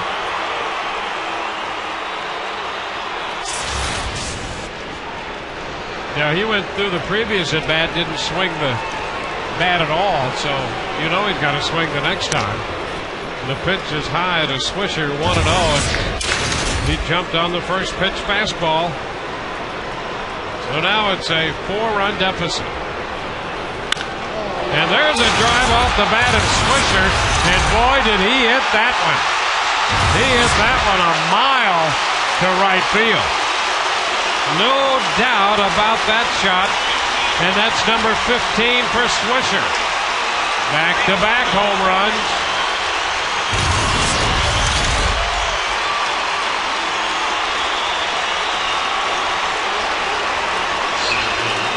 Not sure that ball is round anymore. Yeah, Gabe Gross didn't even have to move. Another fastball, and that missed location. That missed down and in. He was trying to go away. Take a look at the overhead. Michelle Hernandez sitting up in the outside corner. That was on the inside corner.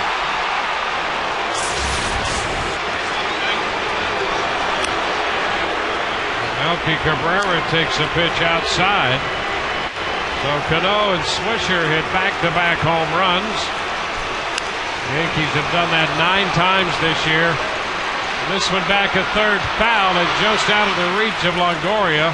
Crawford couldn't get there, and that ball just fell out of the reach of the Rays' third baseman.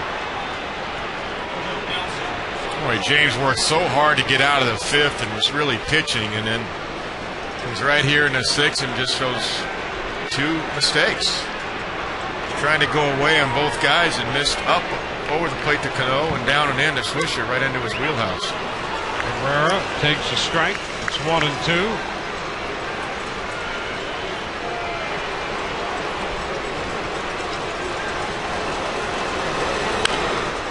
And a pop-up. Had him out in front. Popped him up on a changeup. Boy, most hitters just love. They salivate for that fastball. And when Cano and Swisher got it, they hit him a long way. Yeah, they've just had a good game plan tonight off of James. Cano hurt his shoulder swinging so hard.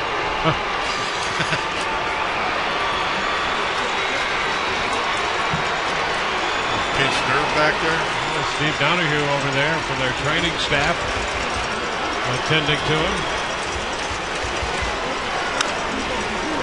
Foul the other way by Jeter and out of play for a strike. I don't think any of the balls tonight were hit harder though than Matsui's. Do you? I mean, that thing. Wow. I mean, it truly was hit so hard that Gross didn't have time to move on it except straight up.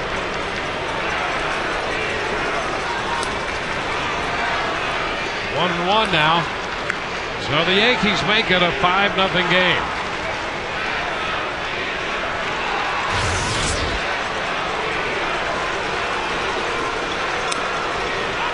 Strike at the knees.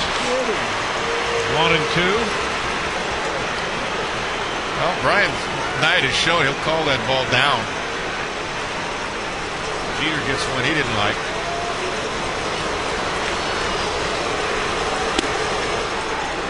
Two balls, 2 strikes.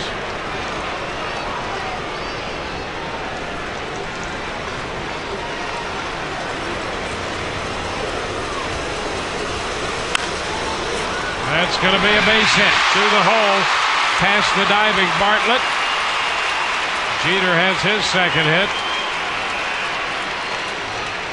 Well, let's take a look at what the Yankees have done coming out of their homestand. They went 9-1. You know, they were only averaging 4.8 runs per game during that homestand, but the opponents are averaging only 3.1, because in the East, 4.8 is not going to do it unless you get great pitching, and great pitching is what they've been getting.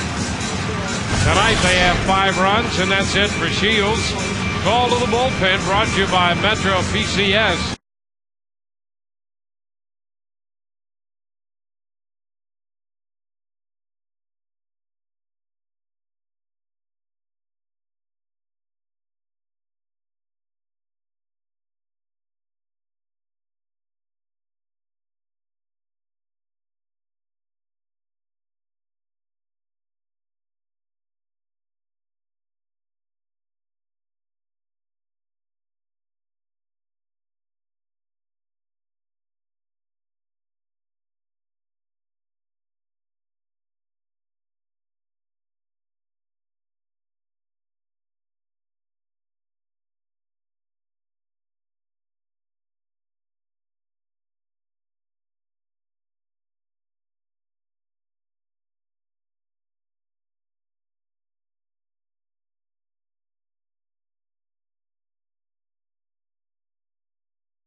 Gone after 5 1/3. Johnny Damon, the hitter, to face the new Rays pitcher, Joe Nelson.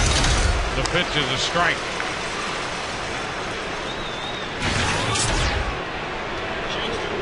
.40 games for Joe. Walks still a little bit high, but 3 of those came the other day when he ended up getting a save. Got to get the best 2 Toronto hitters out, Aaron Hill and Adam Lynn.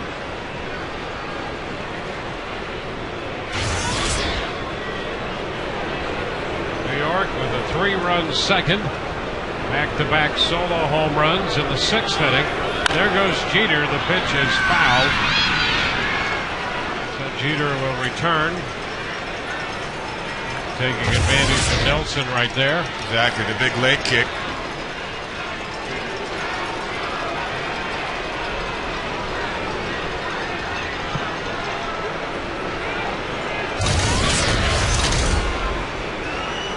Lower part of the order providing the runs batted in tonight. There's some thunder down there, as we have seen. This one off the mitt of Hernandez, and Jeter's going to move to second on that.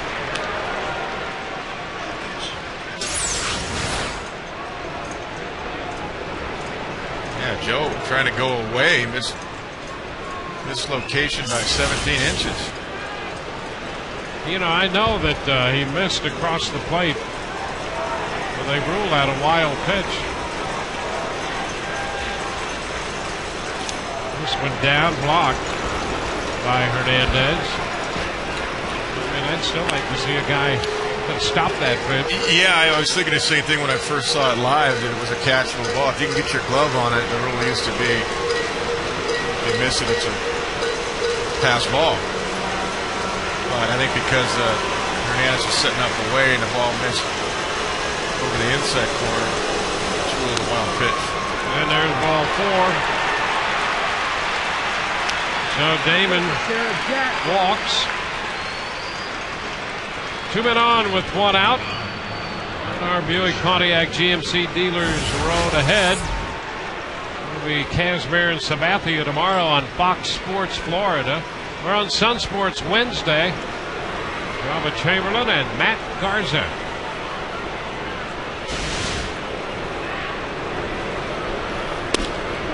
Teixeira in the batter's box, taking a pitch down. 1-0.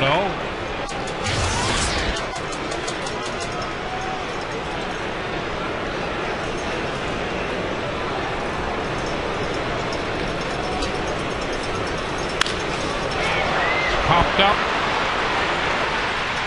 And on the infield pop, who's going to get it? Bartlett will. Taking care of the formality. 2 outs. Damon and Jeter still at first and second, respectively.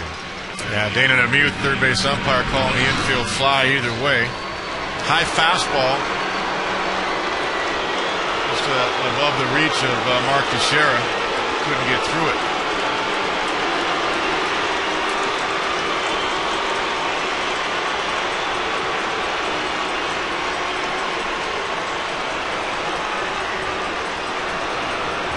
Here's A-Rod. He pops it up. That's a foul ball. Will it be playable? Hernandez gives it a chase, but no chance.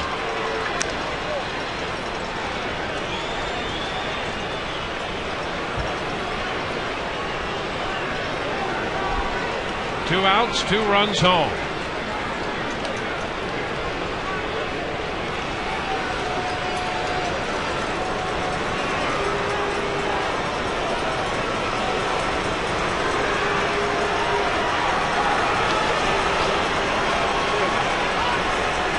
Time called. Rodriguez stepping out.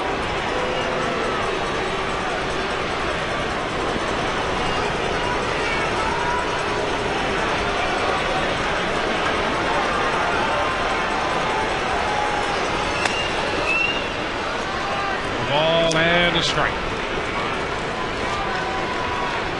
Joe Nelson in relief of Shields.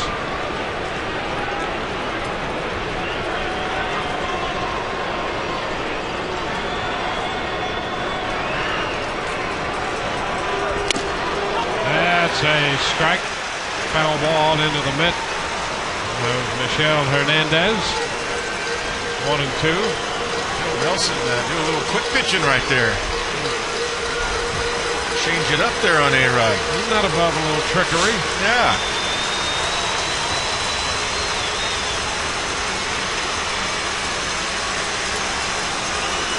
A 1-2. And a little fly ball short right. Gross closing is there and makes the catch to retire the side. Back-to-back home runs in the 6th from Robinson Cano. It is to center. Nick Switzer hit it out of sight to right. It's 5-0 New York.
July 31st, Friday, Tropicana Field, when the Rays take on the Royals. Well, the Royals will be in for 4, and then the Red Sox for 2. Meanwhile, the Rays have the Yankees to deal with for 3. They come in to hit in the 6th inning. Here's B.J. Upton. That's a strike. B.J. has a base hit. That came in the 3rd. That's the only hit the Rays have so far through 5 innings. 1 ball and 1 strike.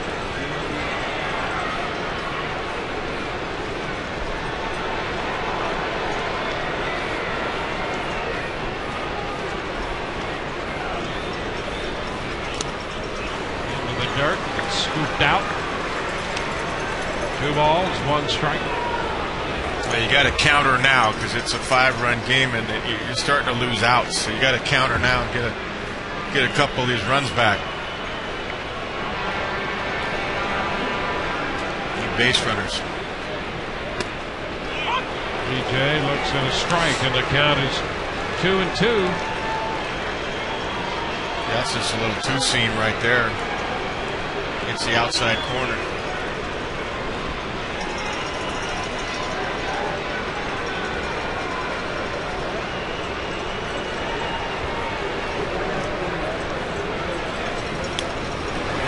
Swing and a miss. The ball getting away from Posada. Throw to first, not in time. And Upton reaches on the strikeout as the ball gets away from Jorge Posada. Ball ran in on Upton and Posada. BJ reacting right away. Knew he didn't make contact, and that's why he was able to get there. A lot of guys wouldn't react, but he did. Yeah, he swung right over the top of it, went right off the tip of Jorge's glove, and with the big swing all the way around, he's able to see the ball going to the backstop. Strikeout, pass ball. Good hustle by BJ. No, it's a strikeout. Pass ball charged to Posada, the 4th of the year charged to Jorge. Here's Carl Crawford.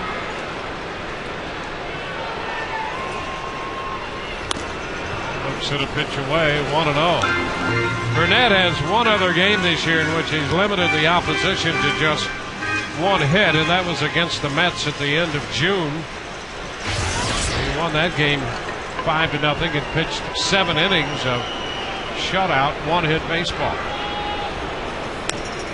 It's wide. 2-0.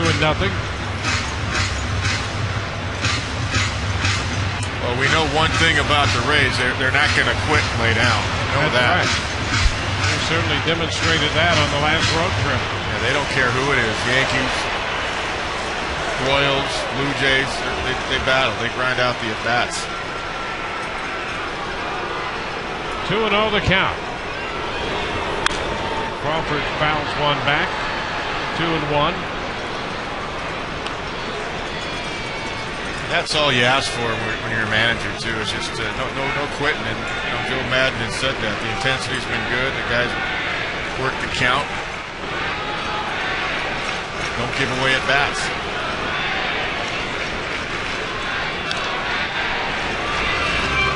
Upton back in.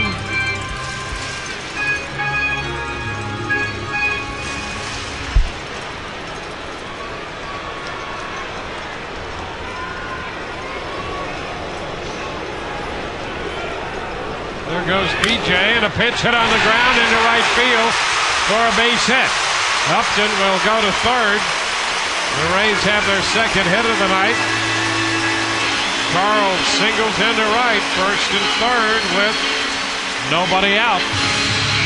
Now you'll hear a lot of analysts say that was a hit and run play. It was not. It's a straight steal by BJ. He's not even looking back. It's just that Carl Crawford got a pitch that he could turn on. Got on top of a fastball and gets it through the vacated hole by Robbie Cano. That's just a straight steal, though. And because of that, it opened up a hole, and now you've got an inning going. Evan Longoria with a chance now. The Rays got a couple men on here in the 6th inning.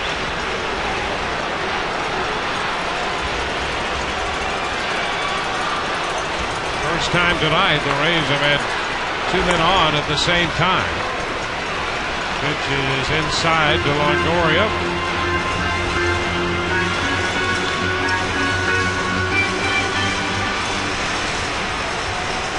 So the Rays trying to make some noise.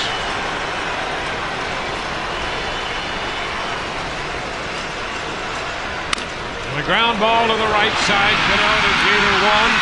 Over to first with a double play. Upton crosses the plate to make it 5-1 as Longoria grounds into the double play.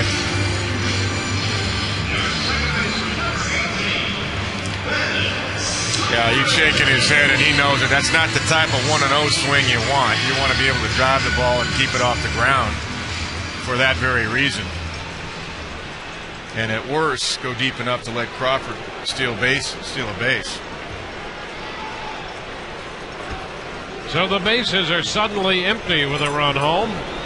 And Zobrist pitches a strike. That was the type of swing that Longoria wanted in the first inning when they had the infield back with Crawford at third.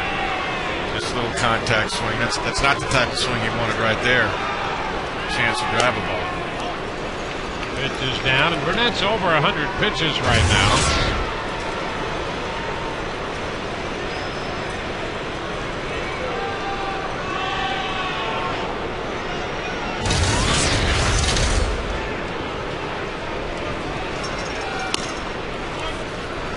Two balls and a strike. I think Evan was thinking there's a hole in the right side. I got a shot to, shoot one through there. That ball had such good sink on it. It became an easy double play. And a ground ball for Cano once again. Throw to first, and that retires the side. The Rays settle for one. On to the seventh, 5-1 New York.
And by Subway, play hard, eat fresh. From Tropicana Field, first game of the three-game series. We go to the seventh, and Hideki Matsui leads off against Joe Nelson.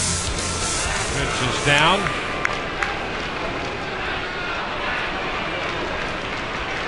Matsui, then Posada, and Cano.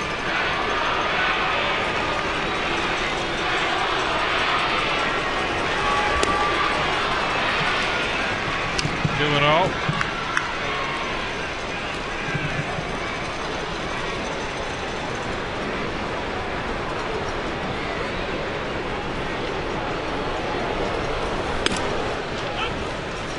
Two and one.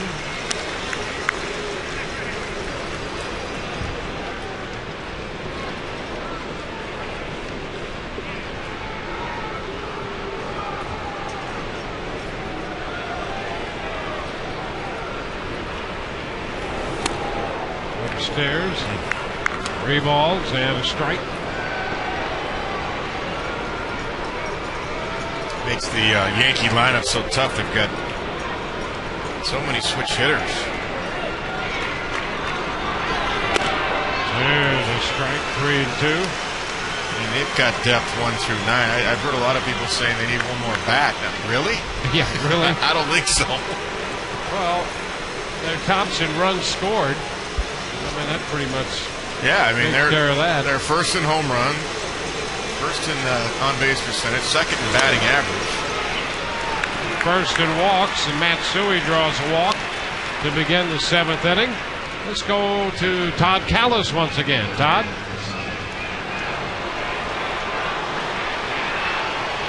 If I had the microphone turned on, guys. Sometimes that happens when I get talking here in the upper deck with the crowd. But look at the crowd up here, upper deck. You know it's a big crowd when the upper decks are full. And they had a huge walk-up sale today. Tomorrow, this is the T-shirt. Jason Bartlett. Today was the Carl Crawford catch. All the way through the Yankees and Red Sox series. They're hoping to get another 30 tomorrow. If they have a sale of tickets like they did today on the day of the game, then we're going to hit 30 again. It was remarkable today, guys. Back to you. Yeah, you're right. I'm telling you, these shirts, this whole All-Star shirt, this line of All-Star shirts, it's a great idea. I don't know who thought of it. That's a strike, but it's really a great idea, and the shirts are really good. And this one tonight of Carl Crawford, it's a great way to kick off this All-Star shirt stretch. And boy, these are shirts you'll be proud to have. Right there's the Carl Crawford, the catch. And of course tomorrow, Jason Bartlett. A little roller, third base side. Nice pickup and a toss from Longoria to Zobrist, and they turned the double play. How about that for a feed? Longoria got it down there with an underhanded toss to Zobrist to start it. That's because he was on the move, going to his left. And Zobrist was able to come across the bag and pick it, keep his foot on the bag, come way across it. And look at this. Still getting the sod at first base. So a double play, 5-4-3. Yeah, there'll be a Ben Zobrist T-shirt as well. All of the All-Stars will be represented. Pitch to Cano. 1 ball, no strikes. Let's see, it'll be Zobrist on Wednesday. So we'll have Bartlett tomorrow and Ben Zobrist Wednesday night. And then when the Red Sox are in, Carlos Pena and Evan Longoria. 2-0 the count. See, Carlos will be the Tuesday game against Boston, and Evan the Wednesday game against Boston. Gates open 2 hours prior to the first pitch. 3 balls, no strikes. We're in the 7th inning. Inside the Rays, David Price immediately following Rays Live, the post game. And that's another in-depth look. Well, they've done some great stories on Inside the Rays this year.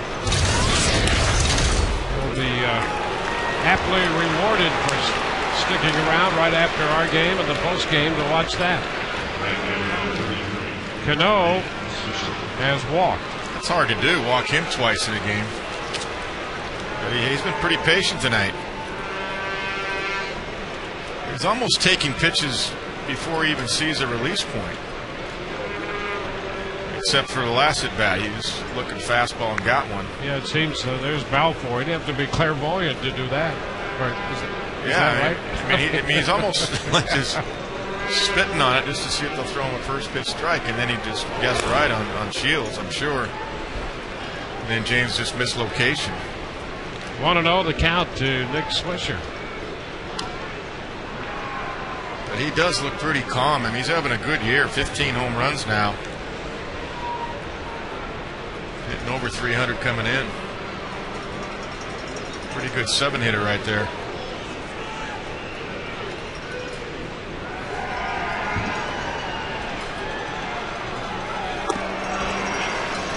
Strike, 1-1.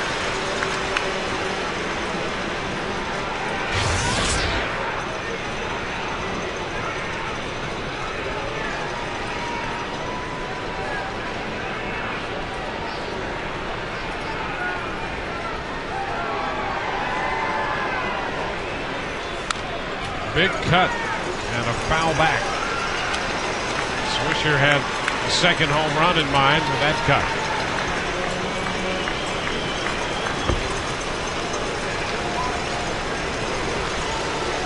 Five runs, 9 hits for New York. A run, 2 hits for the Rays here in the 7th.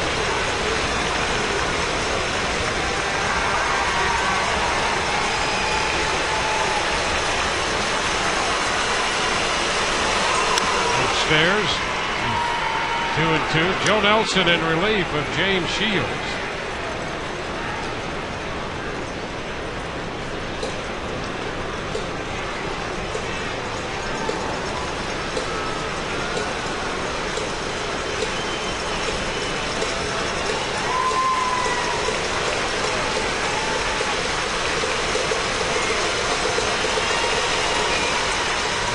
Step back by Nelson.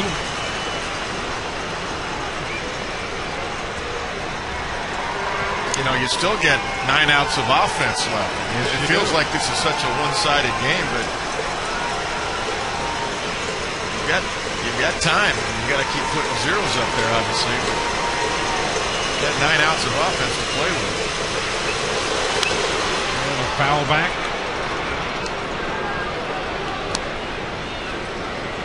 Two and 2. You got a couple pitches he can hit, and he fouled them both back. Fastballs.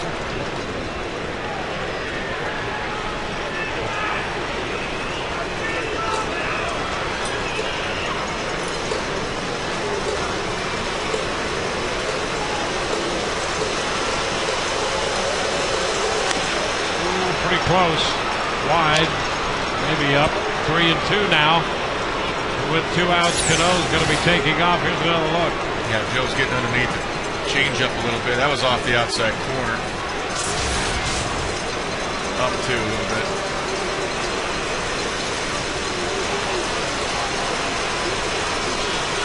Cano will be breaking. 3-2, and it's popped up. Shallow right center. Zobrist out, but Upton is there to make the catch.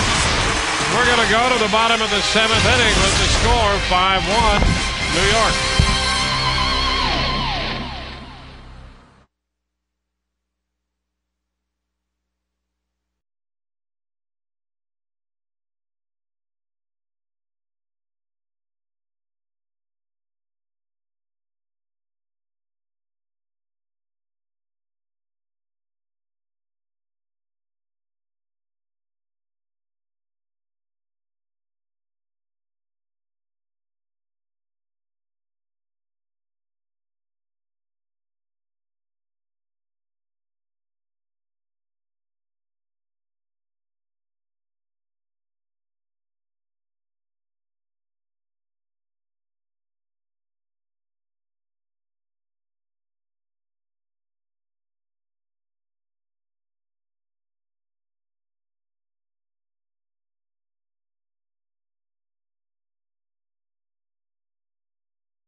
AT&T, the nation's fastest 3G network. AT&T, your world delivered.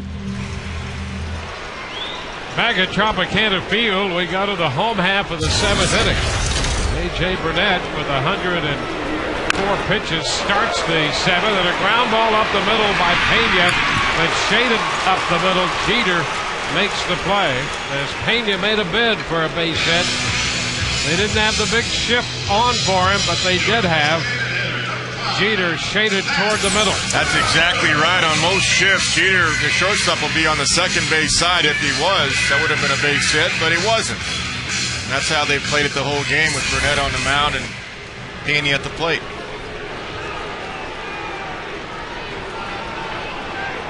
Here's Pat Burrell. Pitch is a strike. It's 0 for 1 with a walk. Well, Burnett threw 104 pitches in each of his last 2 starts.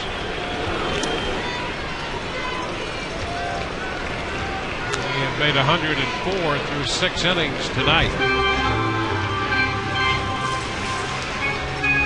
His season high, he made 129 pitches in 6 2/3 against Minnesota back in the middle of May. Down to third, in and out of the mitt of A-Rod, and the throw to first still in time to get Burrell. Burrell, who, as you know, is not fast, that allowed A-Rod the time to make that play. Yeah, a bid for a base hit. A-Rod crosses over. Take a look right here. Crosses over, knocks it down, and goes from that high 3/4 spot. Nice stretch by Mark Teixeira. You know, that's the other area where the Yankees have really improved. Not just the offense of Teixeira, right there. I mean, he took a base hit away from Bartlett earlier. We haven't seen that in a few years with the Yankees. Here's Gabe Gross. I think their last really good fielding first baseman was Tino Martinez. There's a strike. Take a look at the Coors Light freeze cam, the defensive work of Gross out there in right field. How about that catch on the ball hit by Matsui in the 5th? Incredible catch.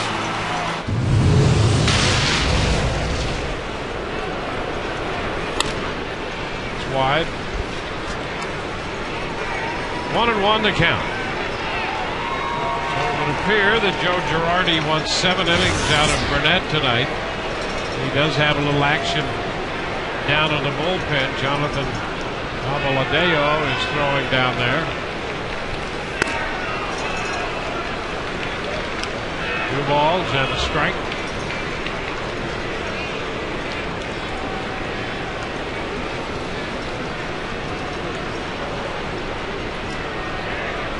Just got recalled. Brett Gardner went on the disabled list with a fractured thumb.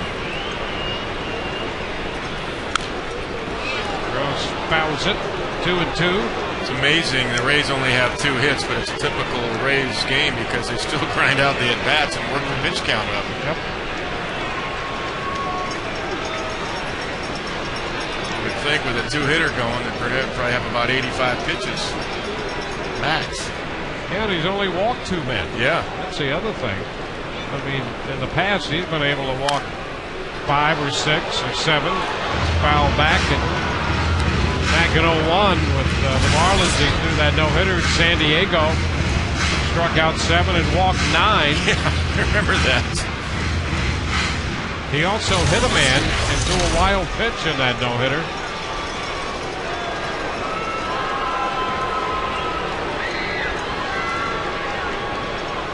Pitching around the good hitters. Yeah, that was a game plan. That's how he threw the no-hitter, huh? 2-2, lifted into center. Cabrera backs up a little bit to make the catch, and the Rays are up and down 1-2-3. We go to the 8th. It's 5-1 New York.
Melky Cabrera takes a pitch. It's going to include airfare and hotel accommodations, trip for two tickets to 2 games, tour of Fenway Park with a picture taken near the Green Monster, field passes weather permitting, a lineup card from the game, and an autographed picture of John Lester. One of the many good items, great items, to be bid on tomorrow on the Rays broadcast auction. Guys, back to you. All right, Todd, thank you. We can't wait. Todd's always the star of the show, and somehow he finds the best-looking assistants to help him out there.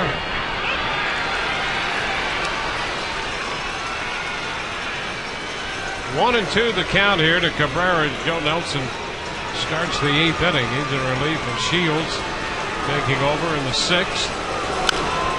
Pitch is foul away. You know, Todd, he may be recruiting some help, and of course the Golden Globe Award winner for Best Supporting Actress, Kate Hudson. That wouldn't surprise me. Little tap on Goria, can't make the play. That's a base hit for Cabrera. What's she doing here? Well, you know, let's see. I think he's 4th in the New York lineup. Okay, all right. I can't keep up with that stuff, you know. I know it's difficult.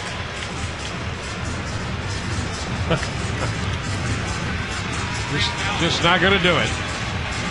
That's going to be it for Joe Nelson. Joe Madden comes out to make the pitching change, and we'll be back in a moment.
Whole leaders in the bullpen.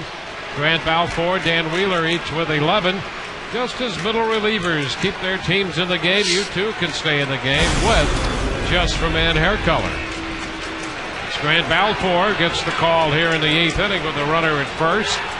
Nobody out, and he faces Derek Jeter. Throws that fastball by him. Strike one. Grant's done a nice job. Really picked it up the last few weeks. 44 games for him and averages a strikeout an inning. Opponent's batting average against is low at .229. Swing and a miss on a fastball again. A little getty up on these first two.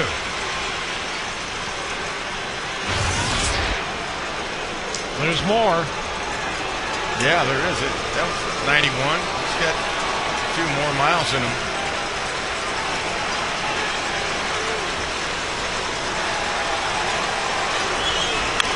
Ground ball through the right side. Over to third goes Cabrera. Throw comes through, but he beats the throw. and it'll be first and third. So Jeter, as he so often does, just takes it into right. Yeah, if he went up the ladder, that's where he wanted to go, and he got it down, and Derek just gets inside it like he does and puts it in play. A little bit of a late swing, but that's a good throw, by the way, by Gross. That was a lot closer than it should have been. Cabrera's hustling. It's not that he's not. It's that Gross throws a one-half strike over there, even though it handcuffed Evan. He made it a little closer than what you would think initially. So first and third, nobody out but Johnny Damon up there. Ryan Schaus is up in the Rays bullpen.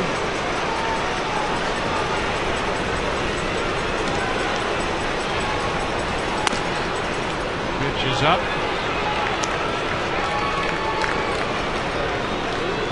Yankees scored 3 in the second. They got back-to-back homers in the sixth from Cano and Swisher. Schaus, he was just activated today, back from the disabled list. It's going to be out of play. The count is 1-1.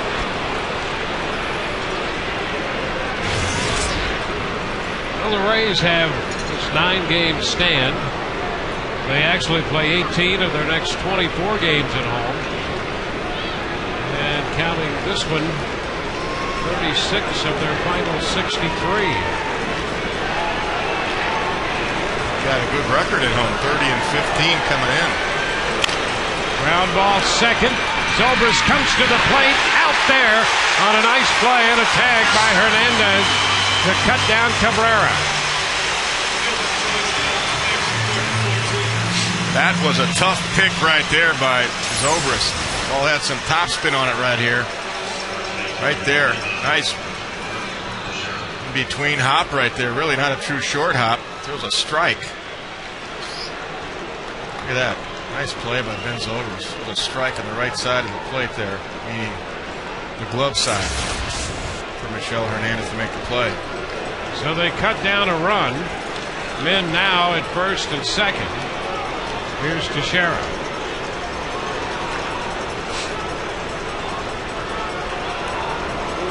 He's 2 for 4. Pitch outside. 1 ball, no strikes.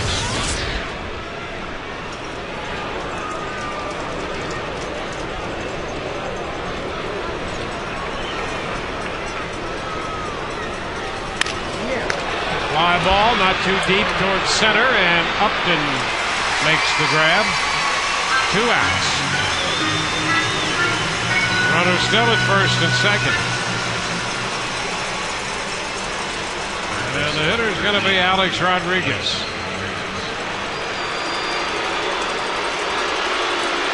He is 0 for 3 with a walk.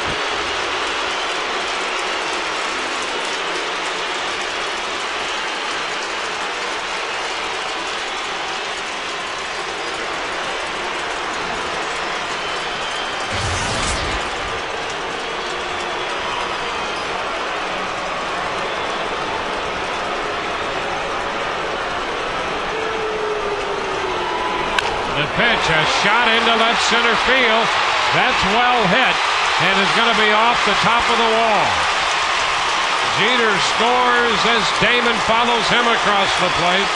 It's a double for Rodriguez, and that will make it a 7-1 game.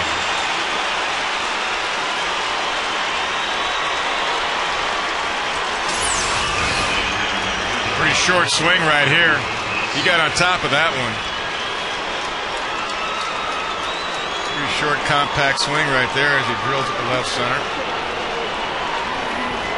There's a fan there cheering him on. I'm still not sure what the reason is, but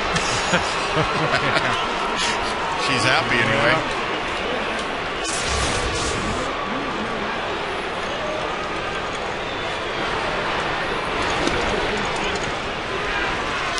Matsui takes a strike.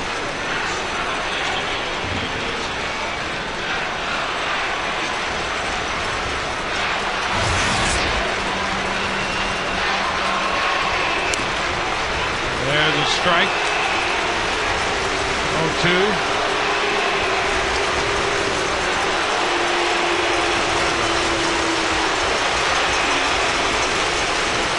Matsui scored the first run back in the second.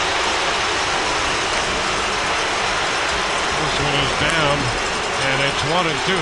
Disappointing thing about the double by Rodriguez is that the Rays had done a nice job getting out of that first and third nobody out situation on the play by Zobrist and Hernandez. He had a chance maybe to keep him from scoring.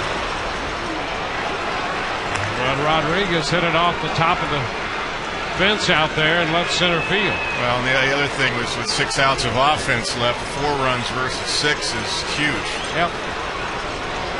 Saw him come back against the Blue Jays down 9-5, and they made it 9-7 after 8, and then they tied it in the 9th with the Pena and Ibar home run. They won it 12. But with Mariano Rivera the way he's throwing and Phil Hughes, who they're not going to need either one right now at least. Much better bullpen than what the Blue Jays have at the end of the game. It makes it a lot tougher. Phil Hughes right there. Yeah, you can't discount what he's done. No, he's been great. With his staff in the bullpen, because as we mentioned earlier, you got 2 guys at the top of this rotation, very good, and the rest of them have ERAs of over 5 combined. Matsui's out. So we go to the bottom of the 8th. 7-1 now, New York.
Michel Hernandez will open the home half of the 8th. Jonathan Albaladeo is the new pitcher. Yeah, he's been up before, obviously, 21 games, ERA over 5. He hit 284 against him. Hernandez takes a strike. So 7 innings for Burnett. He gave up a run, and it turned out to be unearned on a couple hits. Made 114 pitches.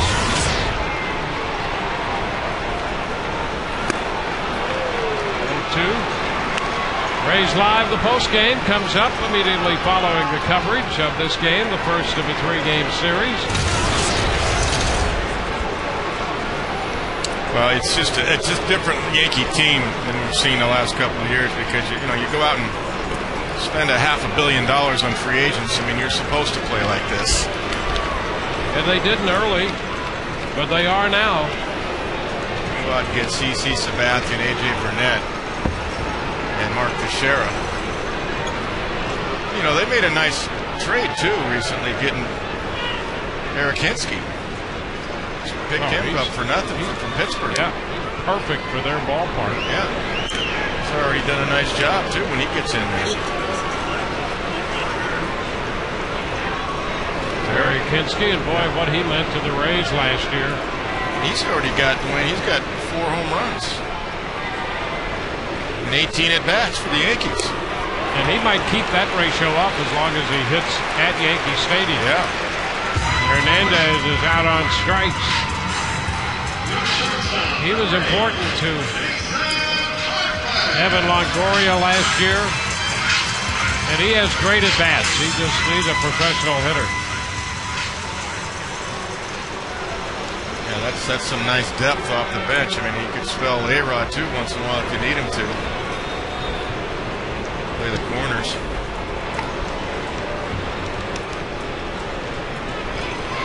Jason Bartlett.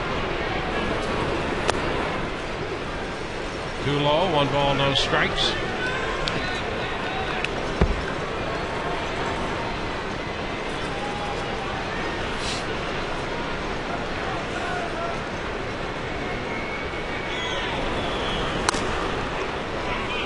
You know, they've got Ramiro Pena playing the outfield in the minor leagues. I saw that. And I tell you what, he was an impressive player. He was. He played third base until A-Rod got healthy. Played third. 2-1 now, the count to Bartlett.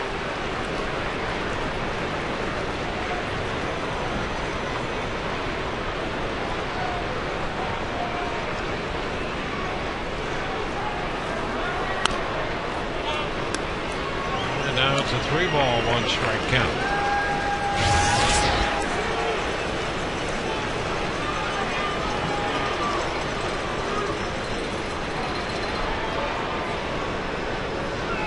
B.J. Upton will be next.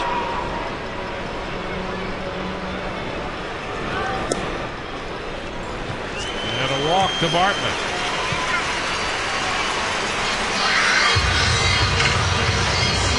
One on, one out for the top of the order.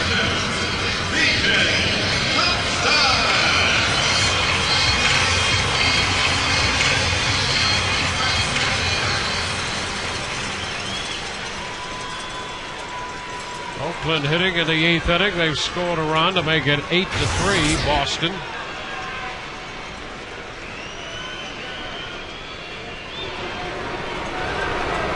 BJ on the ground, fair, and it skips over the glove of Rodriguez and down the line. It'll be a 2nd and 3rd. Bartlett to 3rd, and Upton in with a double. This ball that took a big hop right over Rodriguez and past his glove. That's why I say those last 2 runs were huge. Yep. I mean, a 4-run differential versus 6. Not that they still can't come back because they're battling as usual. Look at that, right off the front of the bag. Either way, it would have been fair. It was already called fair even before it hit the bag. As long as it crosses over it, and it did.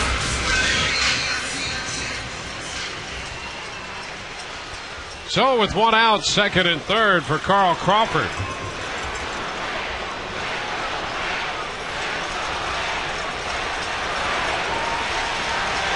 Carl's been on with a walk, the fielder's choice, and a single. Pitch is outside. 1-0. That'll force the Yankee bullpen up.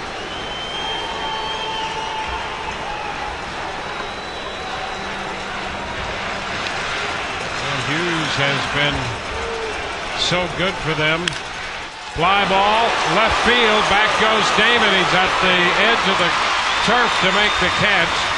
Bartlett scores. Upton goes to 3rd, and the Rays have their 2nd run of the night. A sacrifice fly, and the 44th run batted in for Carl Crawford. Yeah, he hit that well, too.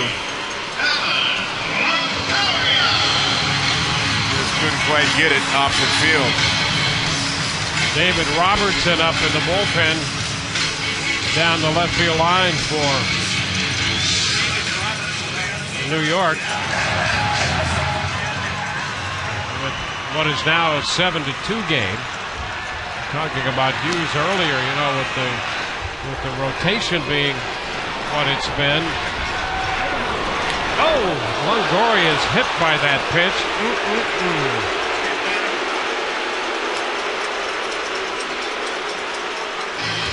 So it'll be first and third. Well, this is Abladejo's problem the first time around in the big leagues. Was control issues, command issues. That's not intentional. It ran away from him, but tight seven nonetheless. Pretty good. He turned away from it, which is the right way. Doesn't mean it hurts any less.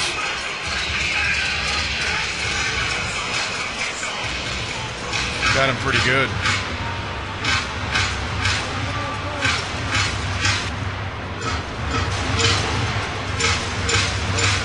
Well, we'll take a closer look at him. Let's hope it doesn't hit bone. Bad enough if it hits the muscle. Let's take a closer look. Yeah, let's see where it is. You guys got the guard on for that reason. Yeah, it got the top of the guard, which looks like the tricep area. Back of his left arm there. So here's Ben Zobrist. And he strokes one into right. That's in there for a base hit. Upton scores. Down to second goes Longoria. That makes it 7-3. So the RBI single for Ben. That's his 54th run batted in. Rays trying to mount a little comeback. And that's going to change the makeup of the bullpen for New York now. Nice, short, compact line drive stroke. Crisp single to right field, and it's, one swing away now from a one-run game, and the right guy at the plate. Carlos Pena. Posada is headed to the mound to take up a little time. Yeah, they're not going to let him face Pena.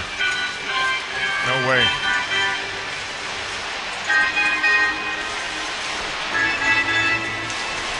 Well, the Yankees got Mariano up. Got Rivera. Just going to say that. They got Rivera to join Robertson. Joe's asking for Robertson here. First one up, but Mariano's right there. And Joe Girardi's not afraid of a 4-out save either. New pitcher back in a moment.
Immediately following our coverage and Rays Live the post game.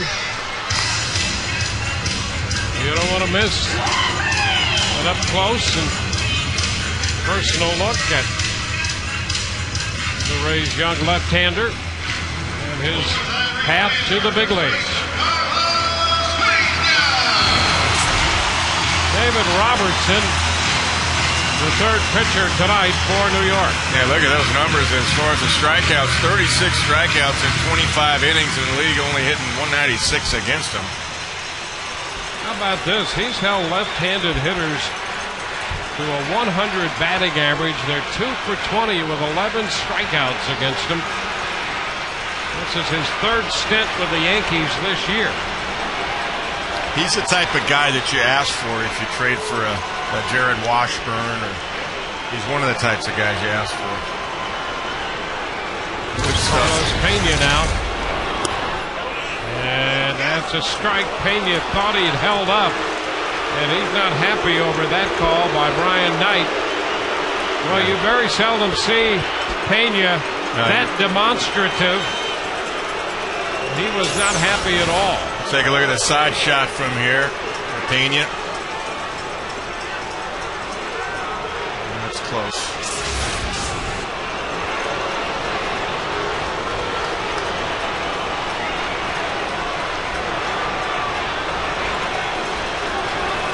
One strike count.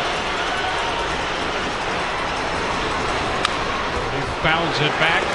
Fastball, and now it's an 0-2 count.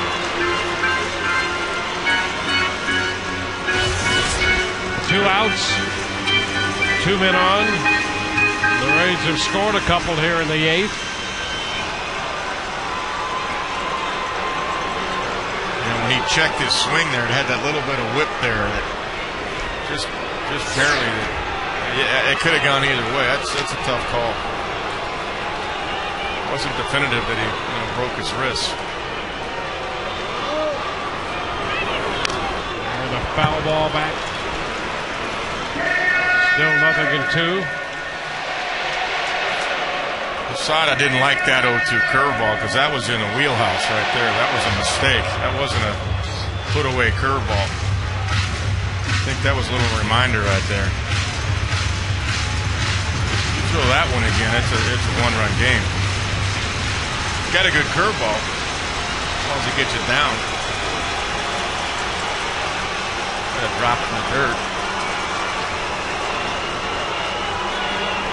And a wave and a miss. Pena's out on strikes to retire the side. Rays pick up 2. We are through 8, 7-3.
Tropicana Field, he will take grounders for the first time.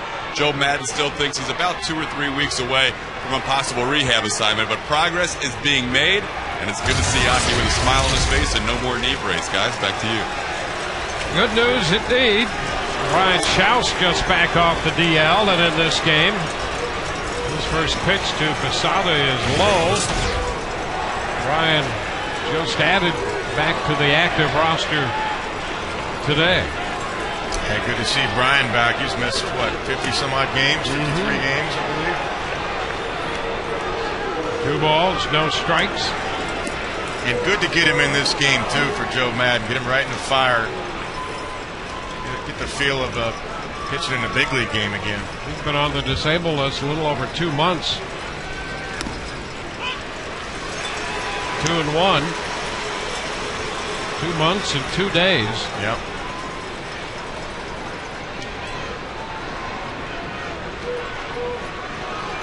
Gives you 2 lefties before you even get to J.P. Howell. That's a good move.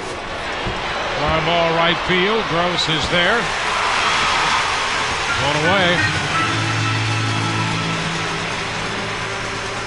And now Robinson Cano is on his way to the plate. There was so many lefties in the Yankees lineup. That's why Brian Schaus and Randy Choate and J.P. of course gets everybody out.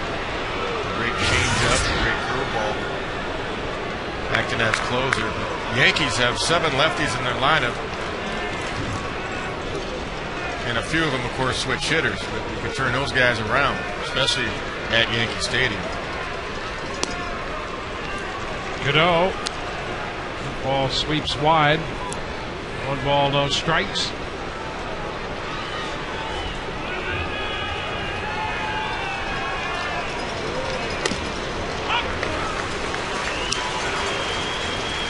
One and one.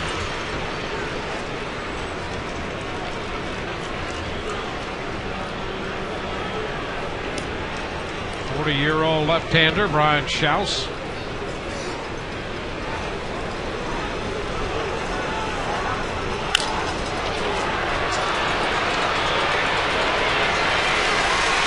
Upton takes care of that one. 2 gone.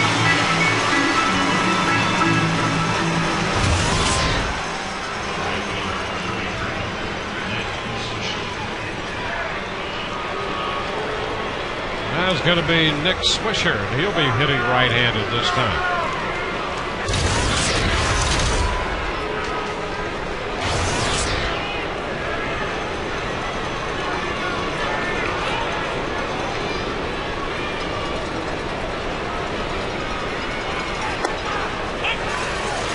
That's a strike.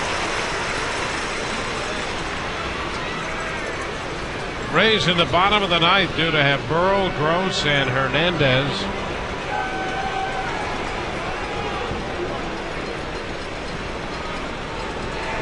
Swisher hit his 15th home run of the year in the 6th.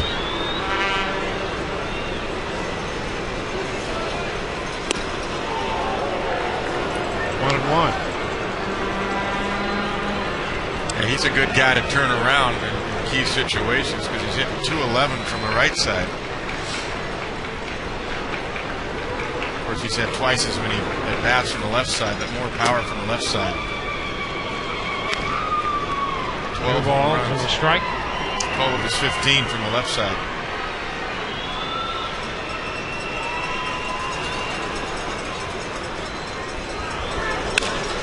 Down the left field side. That ball's got some carry, and we'll get out of here. A 2-1 pitch, and Swisher hits it out. So he's hit 2 tonight.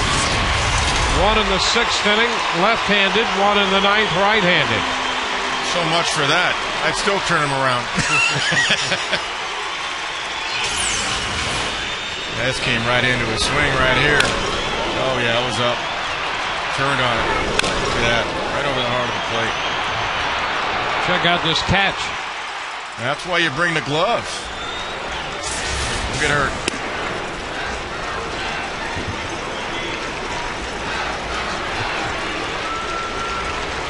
One and 0 the count. He's calling back to Pittsburgh, I think. Yeah. Is that Franco? It's Franco Harris, or maybe welcome back Cotter. That's right. He made a nice catch, I'll say that for him. Now there's a guy who earned the catch t-shirt. That's right. Because he just made the catch.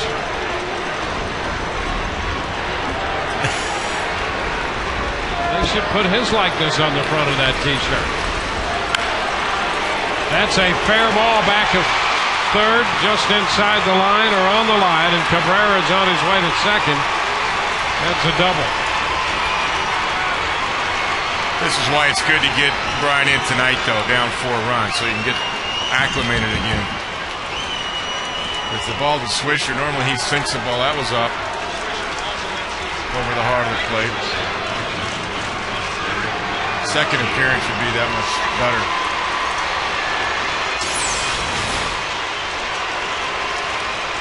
Yeah, that ball stayed up. See, there wasn't any sink to that one either. That was similar to the Swisher pitch. Went right over the bag. Landed foul, but it went over the bag fair. Down the left field line. Well, they're going to walk Jeter to get to the left-handed bat of Damon. So Jeter's going to be on for the 4th time tonight. Yeah, that's the 9th time that Swisher has hit a home run from the right side and the left side in the same game. Yeah, he's only 28 years old. He's, you know what, I was going to say earlier, he's been a great energy addition, too, to them. I mean, he's down there in the 8th spot with 16 home runs. And a fun guy, and we saw him the first homestand. They used him to pitch. He took it well. I mean, then he was hitting in the middle of the lineup before Alex got back. And I remember here he did hit a home run right-handed. I think he hit about 3 in that series, didn't he? I'll tell you, he is. You're right about the addition.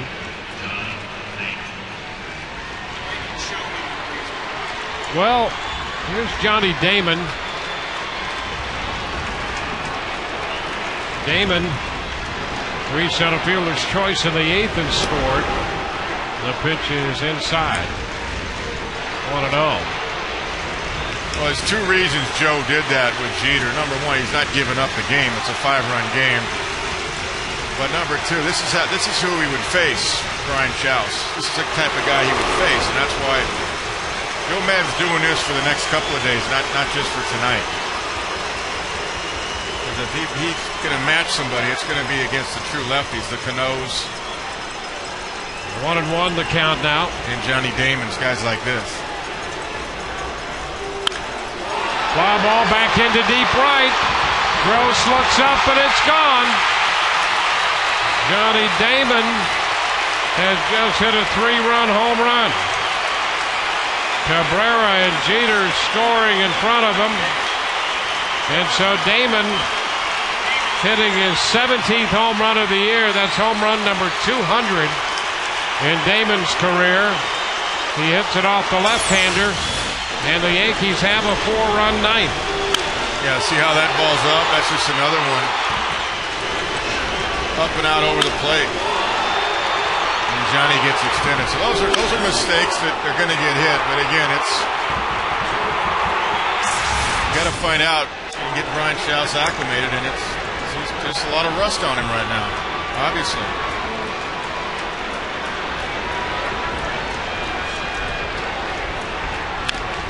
And a line drive by Teixeira caught by Zobrist to retire the side.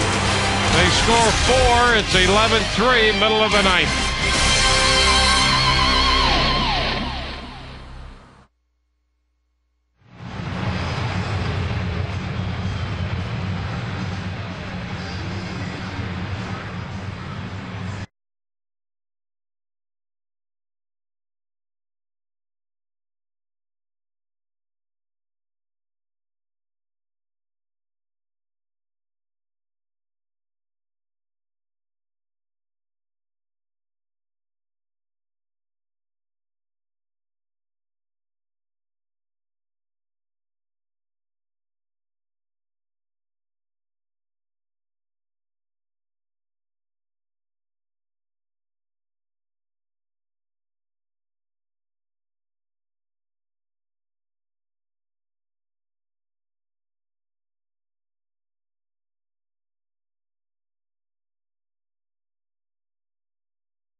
it's not that Joe Madden, believe me, was giving up, saying, well, I'm just throwing him out there, we're down 4. No, he's got to get him acclimated. That was a good time to do it.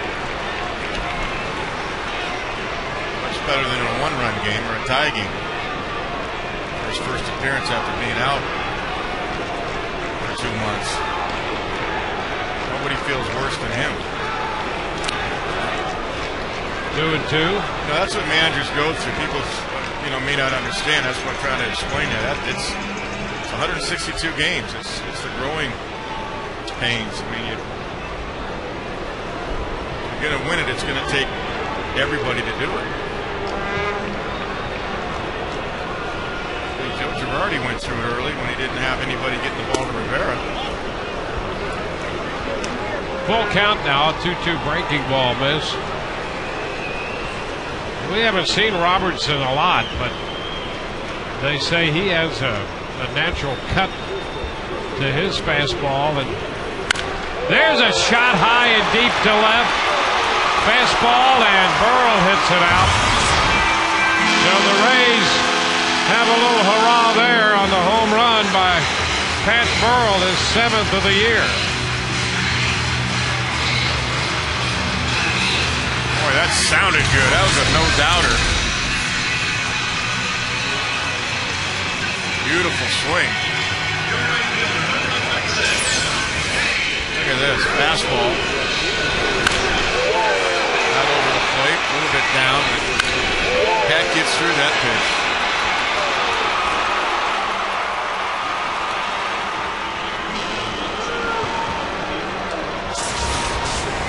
Now here's Gabe Gross. He takes a strike. Gabe 0 for 3 hit the ball deep to center in the 5th inning.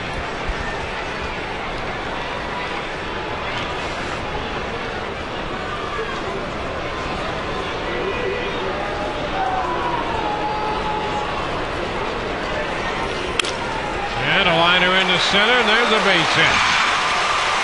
So Gross has a single following the home run by Pat Burrell.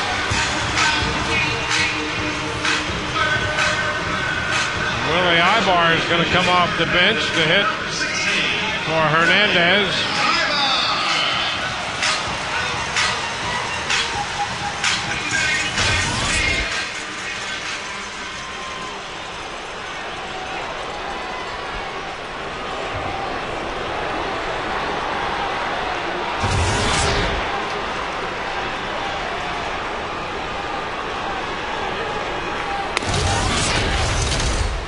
Pitch, fastball, taken for a strike.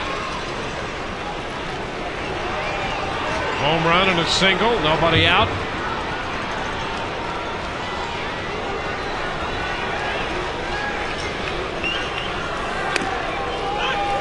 Ibar looks at another strike.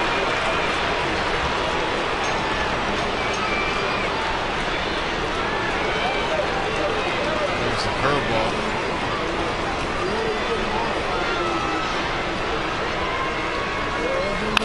And a line drive going to be caught by Rodriguez down to third. Soft liner and a little leaping catch. Yeah, that's why he gets lefties out. He throws that breaking ball right over the top.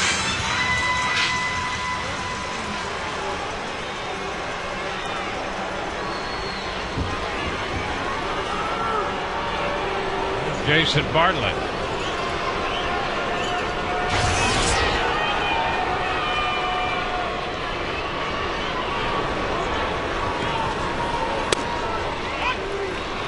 First pitch fastball, a strike.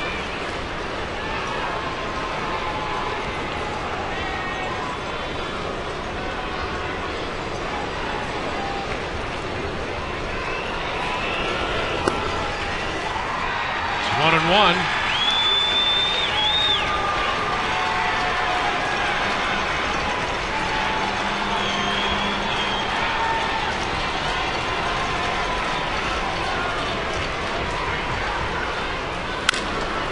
Bartlett lifts a high fly ball back into left center.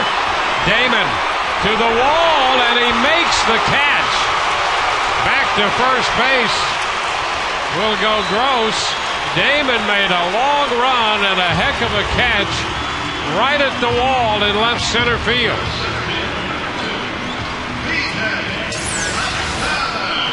Johnny stayed with it. That had that natural cut you're talking about right there. That pitch.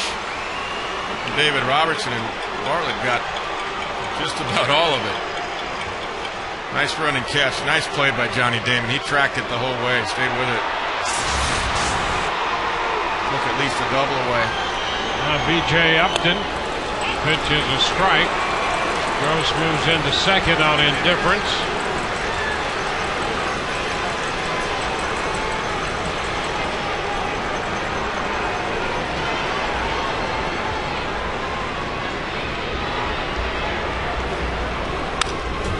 Foul back, 0-2.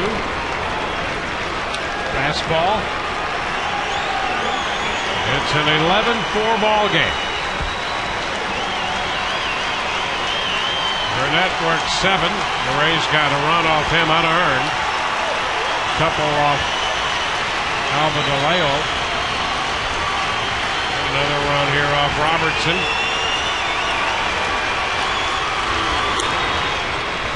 One ball, 2 strikes.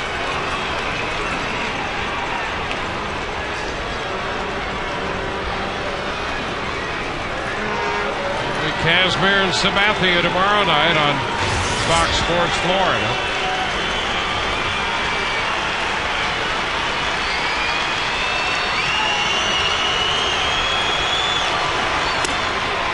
DJ takes it outside.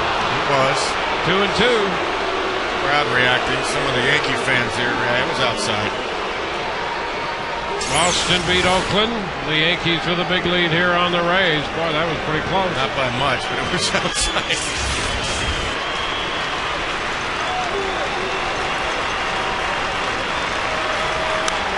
A foul back. Tell you what, if they had instant replay in the infield for balls and strikes, that would be the shot I'd want. Oh, yeah, absolutely. That was closer than I thought.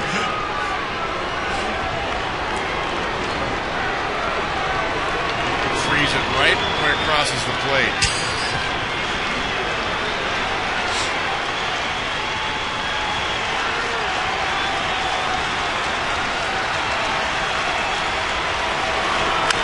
And a chopper to third. Rodriguez with the throw to first, and the game is over. Rays score a run in the ninth.